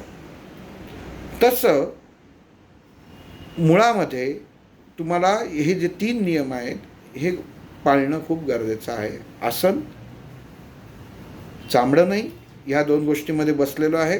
तुम्हाला बसता येत नसेल तर याप्रमाणे तुम्ही तळपायांना आणि तुमच्या जांघेमध्ये मांड्यांना तेल लावा. तेल लावून ठेवा. खोबरेल तेल साधं लावलं तरी चालेल, तेच लावा. कुठलंही तेल जे बाजारामध्ये मिळतात ते तुमच्या विचाराने लावा. कृपया त्याच्यासाठी फोन करू नका. खोबऱ्याचं तेल साधं जे असतं ते लावा.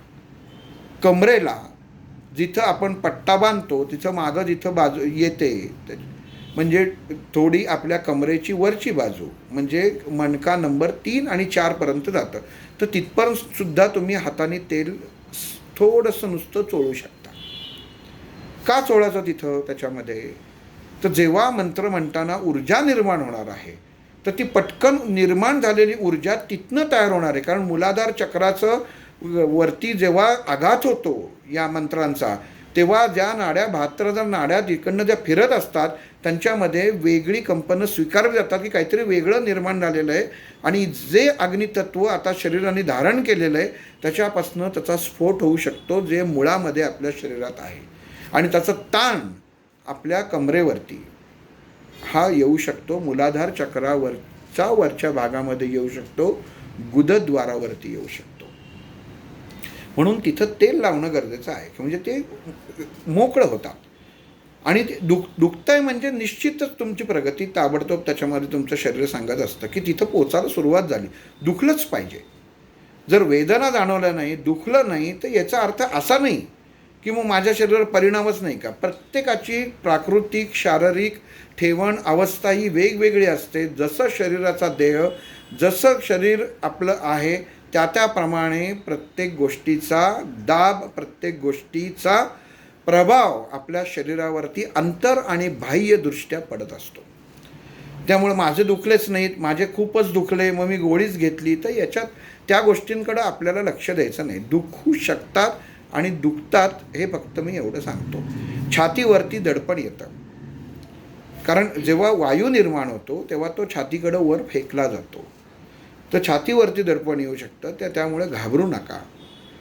कुठल्याही परिस्थितीमध्ये लगेच ताण घेऊ नका आणि कृती सहजता हवी. कारण आपण विशिष्ट साधनेने आता हा मंत्र जेव्हा म्हणणार आहोत तेव्हा त्या शरीरावरती त्या गोष्टी परिणाम ह्या करणारच आहे. अजून एक गोष्ट, कधीही बसताना आपल्या उजव्या हाताला 1 ग्लास पाणी तरी भरून ठेवावं. त्याचं कारण असं आहे की शरीरामध्ये निर्माण झालेला अग्नी हा कुठल्या शरीरातल्या भागामधलं आकाशतत्व क्षणाकरता मोकळं करतो आणि तिथं कोरडेपणा जल तत्व असतं तेही मोकळं बाजूला होतं आणि कोरडेपणा उत्पन्न होतो आणि तेव्हा ठसका लागू शकतो. मग आपल्याला जागेवरनं उठायला लागतं. तर म्हणून बाजूला 1 ग्लास पाण्याचा भरून ठेवावा की त्याच्यामध्ये आपल्याला जर वाटलं की ठसका लागला आहे, मुद्दामून पिऊ नये. कारण काही जणं मुद्दामून करतात की आम्हाला ठसका लागला, एकाला लागलं की 10 जणांना लागतात, तर तसं नसतं. तर जर लागला तर जागेवरनं उठू नये म्हणून केलेलं हे प्रयोजन आहे. मग आता तुम्ही सहज वस्त्र जी आहेत ती परिधान केलेली आहेत, जागेवर बसलेला आहात, मांडी घालून बसलेला आहात असं आत्ता आपण त्याच्यामध्ये समजू. ठीक आहे. आता तुम्हाला सांगितलं होतं एक तांब्याची वस्तू तुम्ही घ्या. तर आत्ता माझ्याकडं इथं आत्ता निरंजन आहे, तर निरंजन आता कुठली तांब्याची वस्तू असेल तर आपण लक्षात ठेवावं की जेव्हा आपण बसतो तेव्हा मांडी घालून बसलो तर आपले हे जे हात आहेत हे आपल्याला असे ठेवायचे आहेत. ती वस्तू, आता ही निरांजन झालं तर ही डाव्या हातावर ठेवायची आहे, ठीक आहे. आणि मग त्याच्यावरती हा उजवा हात ठेवायचा आहे असा. आता हा हात असा ठेवू का कसा ठेवू, तो कसाही ठेवा, ते झाका नाही तर नका ठेवू. हे दोन्ही एकमेकांना जोडलं गेलं पाहिजे. आता हे का जोडायचं, तांब्याची वस्तू का वापरायची, तर तांब्याची वस्तू ही भारित आहे आणि ऊर्जा नियंत्रण करणारी आहे, हे सिद्ध आहे शास्त्रामध्ये. मग जेव्हा आपण धरतो, जेव्हा आपण टाळी वाजवतो, तेव्हा टाळी वाजवतो म्हणजे काय होतं की ऋणभार आणि धनभार हे दोन्ही एकमेकांवर आपटले जातात आणि आपलं शरीर शून्य अवस्थेमध्ये येऊन येतं. आरतीमध्ये टाळ्या का वाजवतात, तर त्याचं आपलं शरीर जे असतो तर धनभार आणि ऋणभार जेव्हा टाळी वाजवतो तेव्हा शून्य अवस्थेमध्ये येऊन थांबतो, म्हणून टाळी वाजवली जाते. पण इथं आपल्याला टाळी वाजवायची नाही आहे, तर ते काम हे असलेलं तुमचं तांब्याचं कुठलीही वस्तू, परत सांगतो आत्ता माझ्यासमोर निरांजन आहे म्हणून नंतर सगळ्यांनी निरांजन वापरलं असं नाही. तुम्ही चमचा वापरा, भांडं वापरा. तर एखादं म्हटलं मी ताटली घेऊ का, तर ताटली वापरा. तुम्हाला धरणं शक्य आहे का ताटली, तर त्याच्यामध्ये जेवढ्यात छोटी वस्तू नसेल तर एक निरांजन असं आणा, नसेल तर माझ्याकडे या, मी तुम्हाला फुकट देतो. जर नसेल तरच सांगतोय. अंगठी असेल तरी अंगठी काढा, ती इथं तळ हातावर ठेवा आणि त्याच्यावरती हात ठेवताना असा ठेवायचा नाही आहे, असाच ठेवला गेला पाहिजे. म्हणजे जेव्हा साधना करतो मांडीवरती तर तो हात असा दिसेल, हे लक्षात ठेवा. मांडी घालून बसायचं आहे आणि इथं हात ठेवायचा आहे. आता खुर्चीवर बसलो आहे, जसं मी आत्ता खुर्चीवर बसलेलो आहे, तर खुर्चीवर बसताना सुद्धा तुम्ही ह्या प्रकारे धरून इथं हात ठेवायचा आहे. खुर्चीच्या दोन्ही हातांवरती आपले कोपरं ठेवायची नाहीत. मांडीवर बसले असताना तुम्ही फक्त हा मधला जो तुमच्या पंजाचा भाग आहे हा तुम्ही पावलांवरचा घोट्यावरती टेकवू शकता. पण हात दोन्ही गुडघ्यांवर टेकून असा बसला आहे तर चालणार नाही. हे हात तुम्हाला असेच आडवे पाहिजेत पूर्ण. तर तेव्हा तुम्ही वस्तू त्याच्यामध्ये धरायची आहे आणि पहिला शब्द म्हणायचा आहे. परत सांगतो, एका जागा हातपाय धुतलेले आहेत, तुमच्या पद्धतीनुसार तुम्ही देवाजवळ निरांजन किंवा काहीतरी लावलेलं आहे असं आपण समजू. हे ऐच्छिक आहे. तुम्ही एका जागेवर बसलेले आहात. कुठलंही बसल्यावरती शरीरावरती चामडं नसावं. ज्या क्षणी एखाद्याच्या हातात घड्याळ असेल, मध्ये लक्षात आलं माझ्या हातात घड्याळ आहे, त्यांनी तिथं काढून ठेवावं आणि त्याच्या पुढं साधना करायची आहे. या गोष्टी होतात म्हणून सांगायला लागतं आहे. त्याच्यानंतर सहज आसनामध्ये म्हणजे सहज अवस्थेमध्ये आपण बसल्यानंतर, मांडी घालून बसल्यानंतर हातामध्ये, डाव्या हातामध्ये तुम्हाला वस्तू धरायची आहे.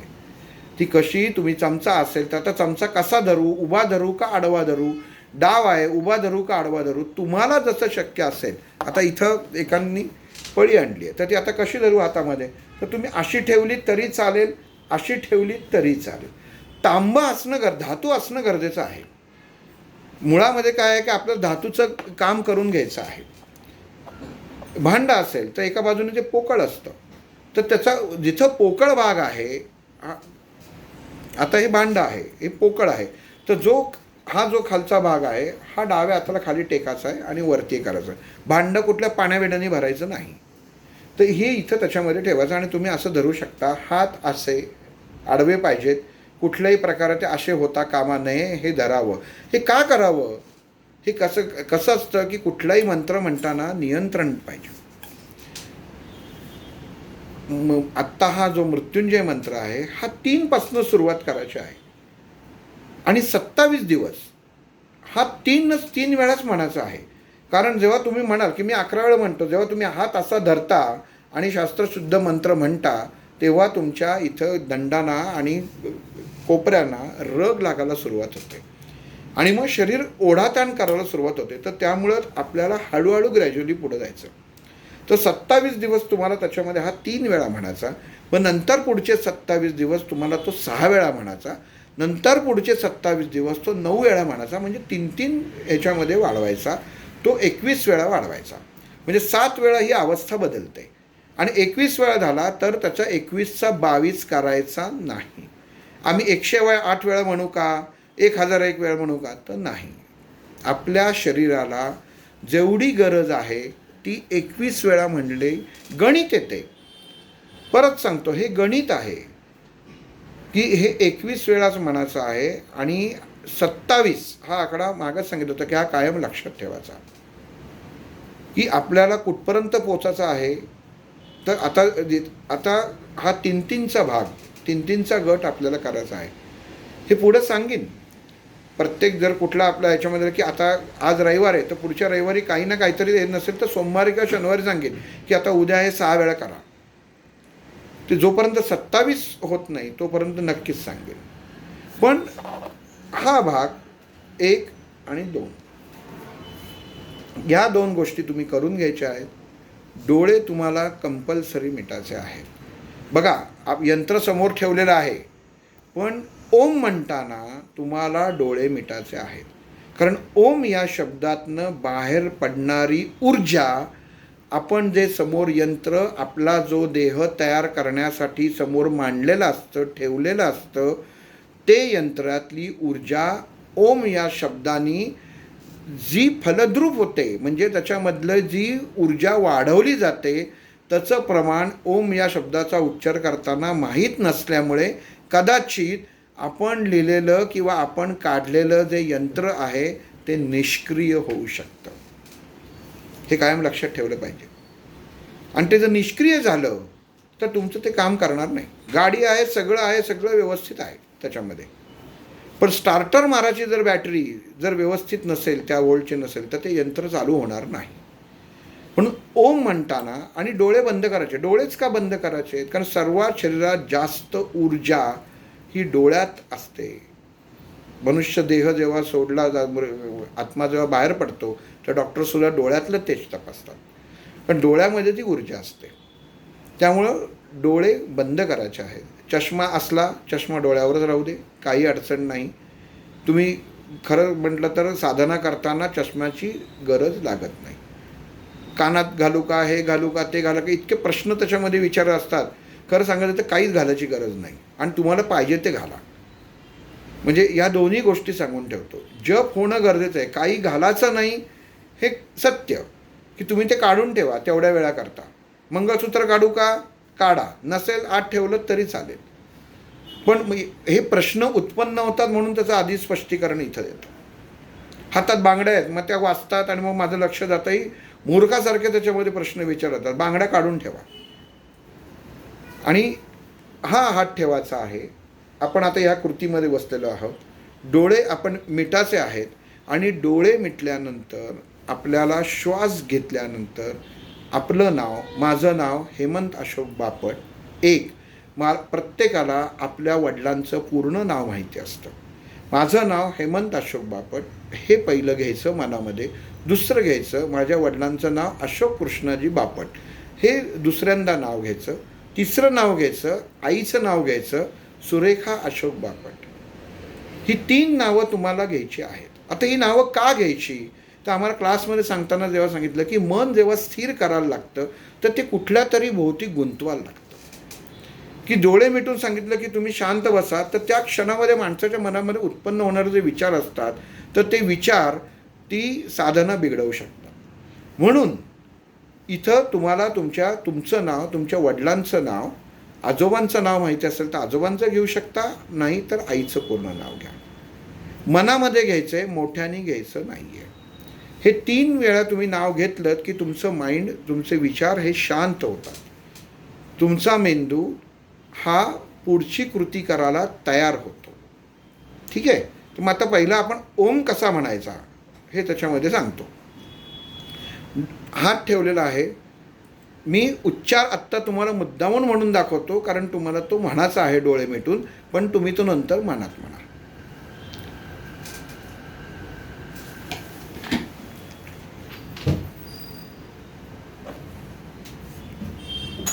हेमंत अशोक बापट, अशोक कृष्णाजी बापट, सुरेखा अशोक बापट. हे 3 वेळा म्हटलेलं आहे. डोळे तसेच मिटलेले आहेत आणि पहिला ओंकार म्हणायचा आहे. हाताची स्थिती बघा.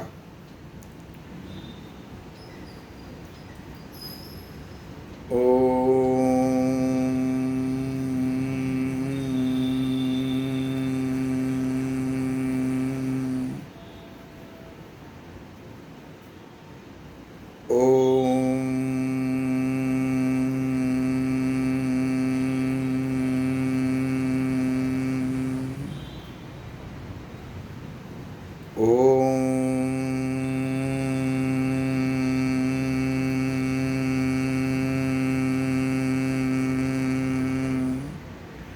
तीन वेळा ओंकार म्हणायचा आहे. तीन वेळा ओंकार झाल्यानंतर जेव्हा जो म भ्रामरी जेव्हा होतो तेव्हा ठसका न लागता, ठसका लागला नाही पाहिजे, तिथं म आपल्याला थांबवायचा आहे. नुसता तुम्ही ओम म्हटलात तरीही चालेल. जर जास्त कोणाला श्वासाचा त्रास असेल, काही असेल, जेवढा जास्त लांब तुम्ही नेऊ शकाल त्याची सवय आपल्याला करायची. ही ओंकार साधनेमधली सवय असते.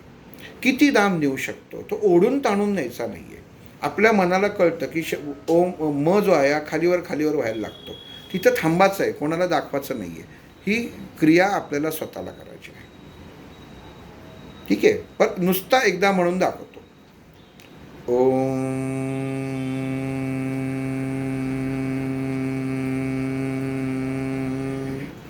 हा ओम झाला. शांतपणे डोळे उघडायचे आहेत आणि समोरचं जे यंत्र आहे त्या यंत्रामध्ये त्रिकोणी जे यंत्र काढलेलं आहे त्याच्या ओमवरती नजर स्थिर करायची आहे. आता डोळे आपण उघडे ठेवलेले डोळे, समोर यंत्र मांडलेलं आहे, ठेवलेलं आहे, त्याच्यावरती हात असाच पाहिजे आणि त्याच्यावरती म्हणून तुम्ही परत डोळे उघडे ठेवून आता हा ओम म्हटलेला आहे तुम्ही एकदा, म्हणजे हा स्वीकारलेला आहे. अग्नी एकदा तुम्ही पेटवलेला आहे. हा एकदा अग्नी पेटवल्यानंतर तो कमी जास्त प्रमाण करायचं. जसं गॅस आपण कमी जास्त करतो एकदा पेटवल्यावर, पेटवताना मोठा ठेवतो आणि मग पेटवला की बारीक पाहिजे असं लगेच बारीक करतो. मग तसं आपण आत्ता पहिल्यांदा ओंकाराचा अग्नी हा प्रज्वलित केलेला आहे. आणि मग त्याच्यानंतर आता जो आपण जे समोर यंत्र मांडलेलं आहे त्याच्याकडे तुम्ही जे म्हणणार, मग त्या ओमवरती आपलं लक्ष केंद्रित करायचं आणि डोळे उघडे ठेवून फक्त एकदाच म्हणायचं आहे ओम. बस. किती 10 सेकंदच्या वर जाता कामा नये, कारण ही ऊर्जा पुढं मंत्र म्हणताना आपल्याला वापरायची आहे. पहिला ओम म्हणताना लक्ष जिथं वरती ओम लिहिलेलं आहे तिथं यायचं. ओम हे झालं. हा झाल्यानंतर नंतर नजर आपलं जिथं नाव लिहिलेलं आहे तिथं नजर घ्यायची आहे आणि मंत्र पूर्ण म्हणायचा. आता कसा त्याच्यावरती उच्चार हा मी तीनदा तुम्हाला म्हणून दाखवतो. 3 वेळा म्हणायचा आहे. पहिल्यांदा बघितलं, ओमकडं बघितलं. दुसऱ्यांदा मी माझ्या नावाकडं बघितलं जिथं आहे आणि तिथं नजर मी स्थिर केली. परत म्हणतो ओम म्हणतो तेव्हा माझी नजर वर असेल. नंतर त्र्यंबकपासून सुरुवात जेव्हा करेल तेव्हा माझ्या नावावरती त्याचं लक्ष केंद्रित असेल. हात ठेवलेला आहे याच्यामध्ये. ओम त्र्यंबकं यजामहे सुगंधं पुष्टिवर्धनम् उर्वारुकमिव बंधना मृत्युर्मुक्षीयमामृतात्. आता हा मृत्युर्मुक्षीयमामृतात् जेव्हा शब्द म्हणतो तर इथं येऊ यमामृतात्, मृत्युर्मुक्षीयमामृतात्, इथं आ वाढवायचा आहे. परत म्हणून दाखवतो. ओम म्हणताना यंत्राच्या ओमवर लक्ष, नंतर त्र्यंबकमपासनं नजर खाली आपल्या अक्षरावर. ओम त्र्यंबकं यजामहे सुगंधं पुष्टिवर्धनम् उर्वारुकमिव बंधना मृत्युर्मुक्षीयमामृतात्. हा जेव्हा त म्हटला की नजर खाली रामवरती घ्यायची आहे. रा अक्षर आपण लिहिलं आहे आणि उच्चार करायचा आहे. राम राम राम हा उच्चार करायचा आहे. आणि मग खाली तिसरा जो आहे तो हमचा. हम हम हम हे झालं एकदा. मग जर पूर्ण म्हणायचं असेल, आता तुम्ही साधनेला बसलात, सर्व गोष्टी केल्यात, मग तो पूर्ण मंत्र कसा होईल हे परत एकदा नीट म्हणून दाखवतो. ओम त्र्यंबकं यजामहे सुगंधं पुष्टिवर्धनम् उर्वारुकमिव बंधना मृत्युर्मुक्षीयमामृता. राम राम राम हम हम हम. आणि इथं एकदा मंत्र झाला. असं 3 वेळा म्हणायचं आहे. फक्त हीच प्रॅक्टिस 3 वेळा करायची आहे. पहिला शब्द ओम, जिथं लिहिलेलं आहे यंत्रामध्ये तिथं लक्ष केंद्रित. दुसरं आपलं नाव आहे तिथं लक्ष केंद्रित पूर्ण त्या नावावरती पाहिजे, कारण जो मंत्र तुम्ही म्हणणार आहात तो ते नाव फलद्रूप करणारे, म्हणजेच आपल्याला स्वतःच्या शरीराला फलद्रूप करणार आहे. आणि तिसरं, हे झाल्यानंतर राम या बीजाचा उच्चार करणार आहे, कारण अग्नी मी बोलताना, मी उच्चार करताना हा जर कमी जास्त प्रमाणात झाला असेल दाब, तर राम बीज जे आहे हे ते अग्नी स्थिर करून घेतं. आणि हम बीज म्हणजे जो पेटवलेला अग्नी आहे त्याला कुठेही भडकवण्याचं, जे मी उच्चार केलेला आहे ते स्थिर ठेवण्याचं काम वायुतत्व करतं. म्हणून हम बीजचा त्याचा उपयोग करायला पाहिजे. हे 3 वेळा आपल्याला म्हणायचं आहे आणि 3दा करून थांबायचं आहे. जेव्हा तुम्ही मंत्र 3 वेळा म्हणून थांबाल तेव्हा जी तुमच्या जवळची वस्तू आहे तुमच्या इथं जमिनीकडं उजव्या हाताला ठेवायची, डाव्या हाताला ठेवायची नाही, समोर ठेवायची नाही, उजव्याच हाताला ठेवायची आहे. आणि उजव्या हाताला ती वस्तू ठेवून द्यायची. हात तुम्ही घ्या, दोन्ही हात ह्याप्रमाणे 1 2 आणि 3 एवढे त्याच्यामध्ये हे करायचे आहेत आणि मग तुम्ही बसू शकता.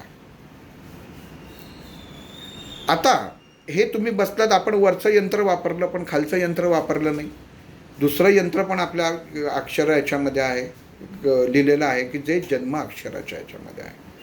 तर त्याच्यासाठी जी मृत्युंजय मंत्रामध्ये जी बीजं आहेत तर त्या बीजानुसार आपला देह म्हणजे थोडक्यात आपण वैद्यकीयदृष्ट्या आपल्या शरीरातले दोष आपण काढायचे आहे. म्हणून फक्त हात आपला जो आहे हा असा बांधायचा आहे, हा नुसता असा बांधून ठेवायचा आहे. तेव्हा तुमच्या हाताची जी कोपर आहेत ही मागच्या बाजूला जातील, कारण इथंही अशी होणार नाहीत. कारण अशी केली तर तुमचा दोन्ही तळ हातामध्ये तुमच्यावर पोकळी निर्माण होते. म्हणून ती दोन्ही तळ हात त्याच्यामध्ये ठेवून जेव्हा तुम्ही हे करायचं आहे, नजर तुमची जे दुसरं यंत्र आहे ज्याच्यावरती पहिल्यावरती ओम लिहिलं आहे तिथं श्रीम लिहिलेलं आहे, त्या श्रीमवरती नजर आपली केंद्रित करायची आहे आणि उच्चार डोळे उघडे ठेवून करायचं आहे. ते सुद्धा 3दाच करायचं आहे. उच्चार कसं करायचं आहे ते सांगतो. बघा, मंत्र आपण पहिल्यांदा आपल्या मंत्रावरती म्हणून म्हटलेला आहे तो ओम त्र्यंबकमपासून सुरुवात केलेला आहे, ते एक यंत्राचं झालं. आता हा दुसरा जो आहे ही फक्त बीजच वापरायचे, मधला ओम त्र्यंबकमपासून मंत्र म्हणायचा नाही आहे. हे फक्त आपल्या शरीरातली ऊर्जा, आपल्या शरीरातलं पंचतत्व स्थिर करण्यासाठी आणि नियंत्रित करण्यासाठी हे आपण म्हणणार आहोत. म्हणून जे आसन आहे त्याच आसनामध्ये बसून दोन्ही हात ह्या प्रकारे धरायचा आहे. अंगठ्याची स्थिती अशी होईल ठेवल्यानंतर आणि आपल्याला उच्चार करायचा आहे. लक्ष दुसऱ्या यंत्रातल्या श्रीम शब्दावरती करायचा आहे की दुसऱ्या लाईनीवरती तो येतो पहिला शब्द, आणि उच्चार करायचा आहे ओम रौम झुम सहा भूर्भुवा स्वाहा झुम रौम ओम. एवढाच फक्त उच्चार करायचा आहे 3दा.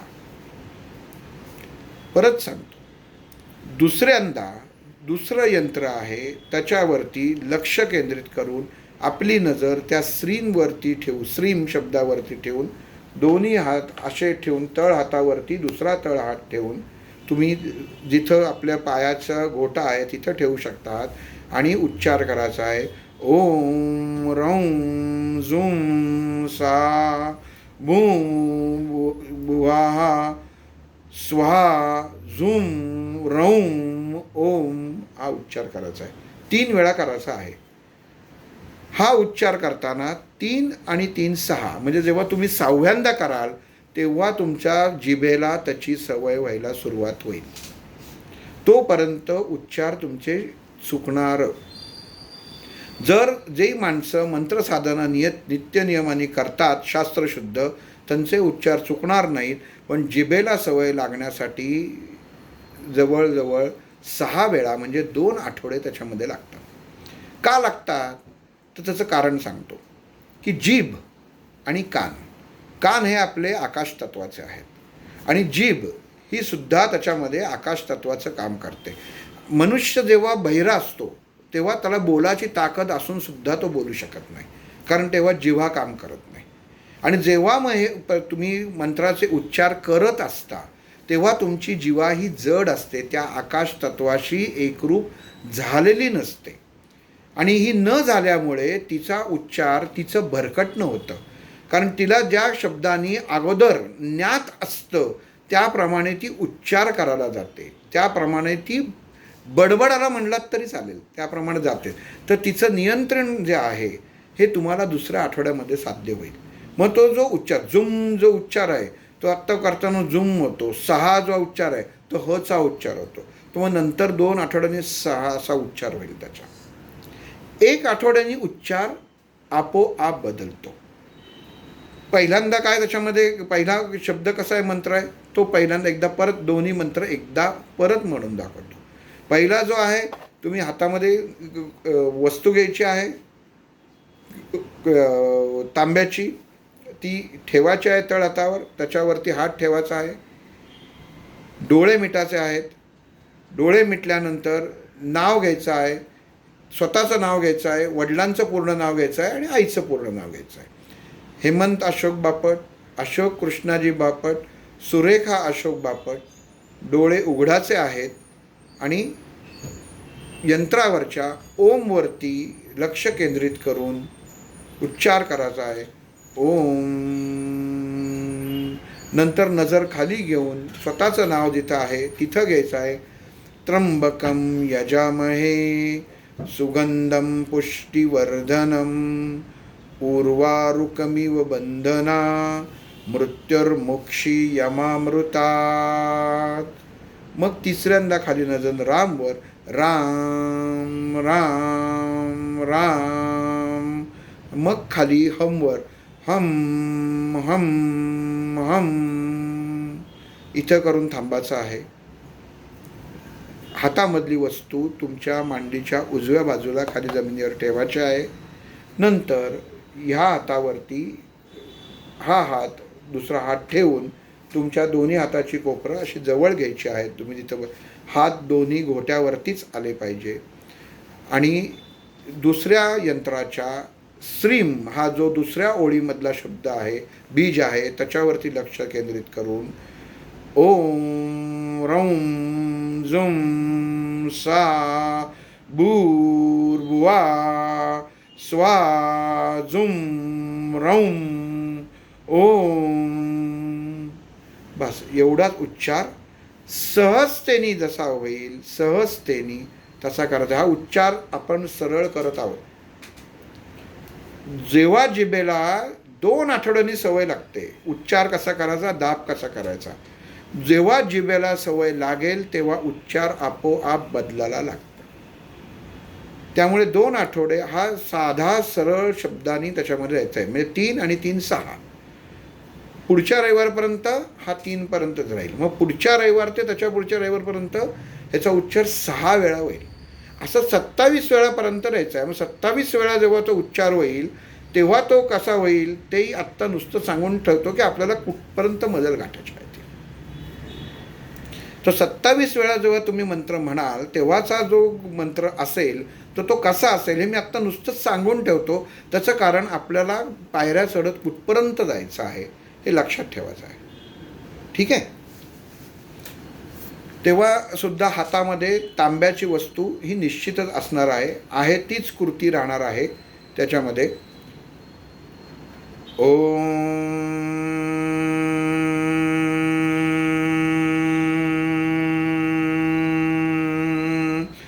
त्र्यंबकं यजामहे सुगंधं पुष्टिवर्धनम् उर्वारुकमिव बंधना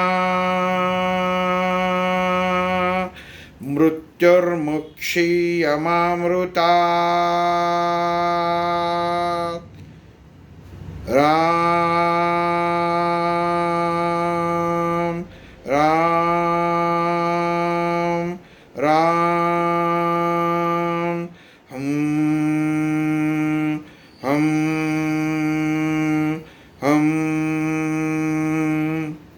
ही पहिली कृती होणार आहे. आता इथं एक सगळ्यात महत्त्वाची बघा, डोळे बंद केलेले होते. ह्याचं कारण असं, जसं आपण पुढं जाऊ तसं आपलं तयार केलेलं यंत्र आपल्या मेंदूमध्ये स्थित होतं. नंतर या भौतिक गोष्टीची गरज लागत नाही. आणि दुसरा जो मंत्र आहे, तेव्हा तो 27 जेव्हा होईल तेव्हा तो कसा होईल? आपण जेव्हा शेवटच्या याच्यामध्ये करणार आहे, हात असेच ठेवणार आहोत, ठीक आहे. आणि उच्चार कसा होणार आहे? ओम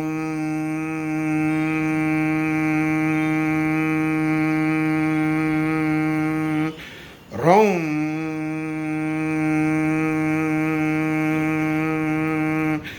झुं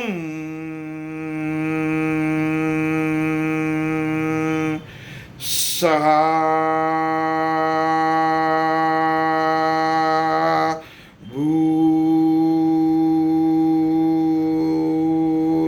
भुवा स्वाहा झुं रौं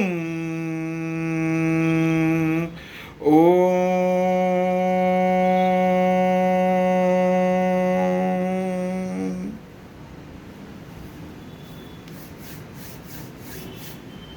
आणि डोळे उघडणार आहात. हे आपल्याला पल्ला गाठायचं आहे. त्यामुळे जरी मंत्रशास्त्राचं प्रत्येक जरी नसेल तरी प्रत्येक रविवारी त्यावेळी होणारी कृती ही रेकॉर्ड करून मी त्यावेळी नक्कीच पाठवेन. आत्ता इथं थांबतो. श्रीराम.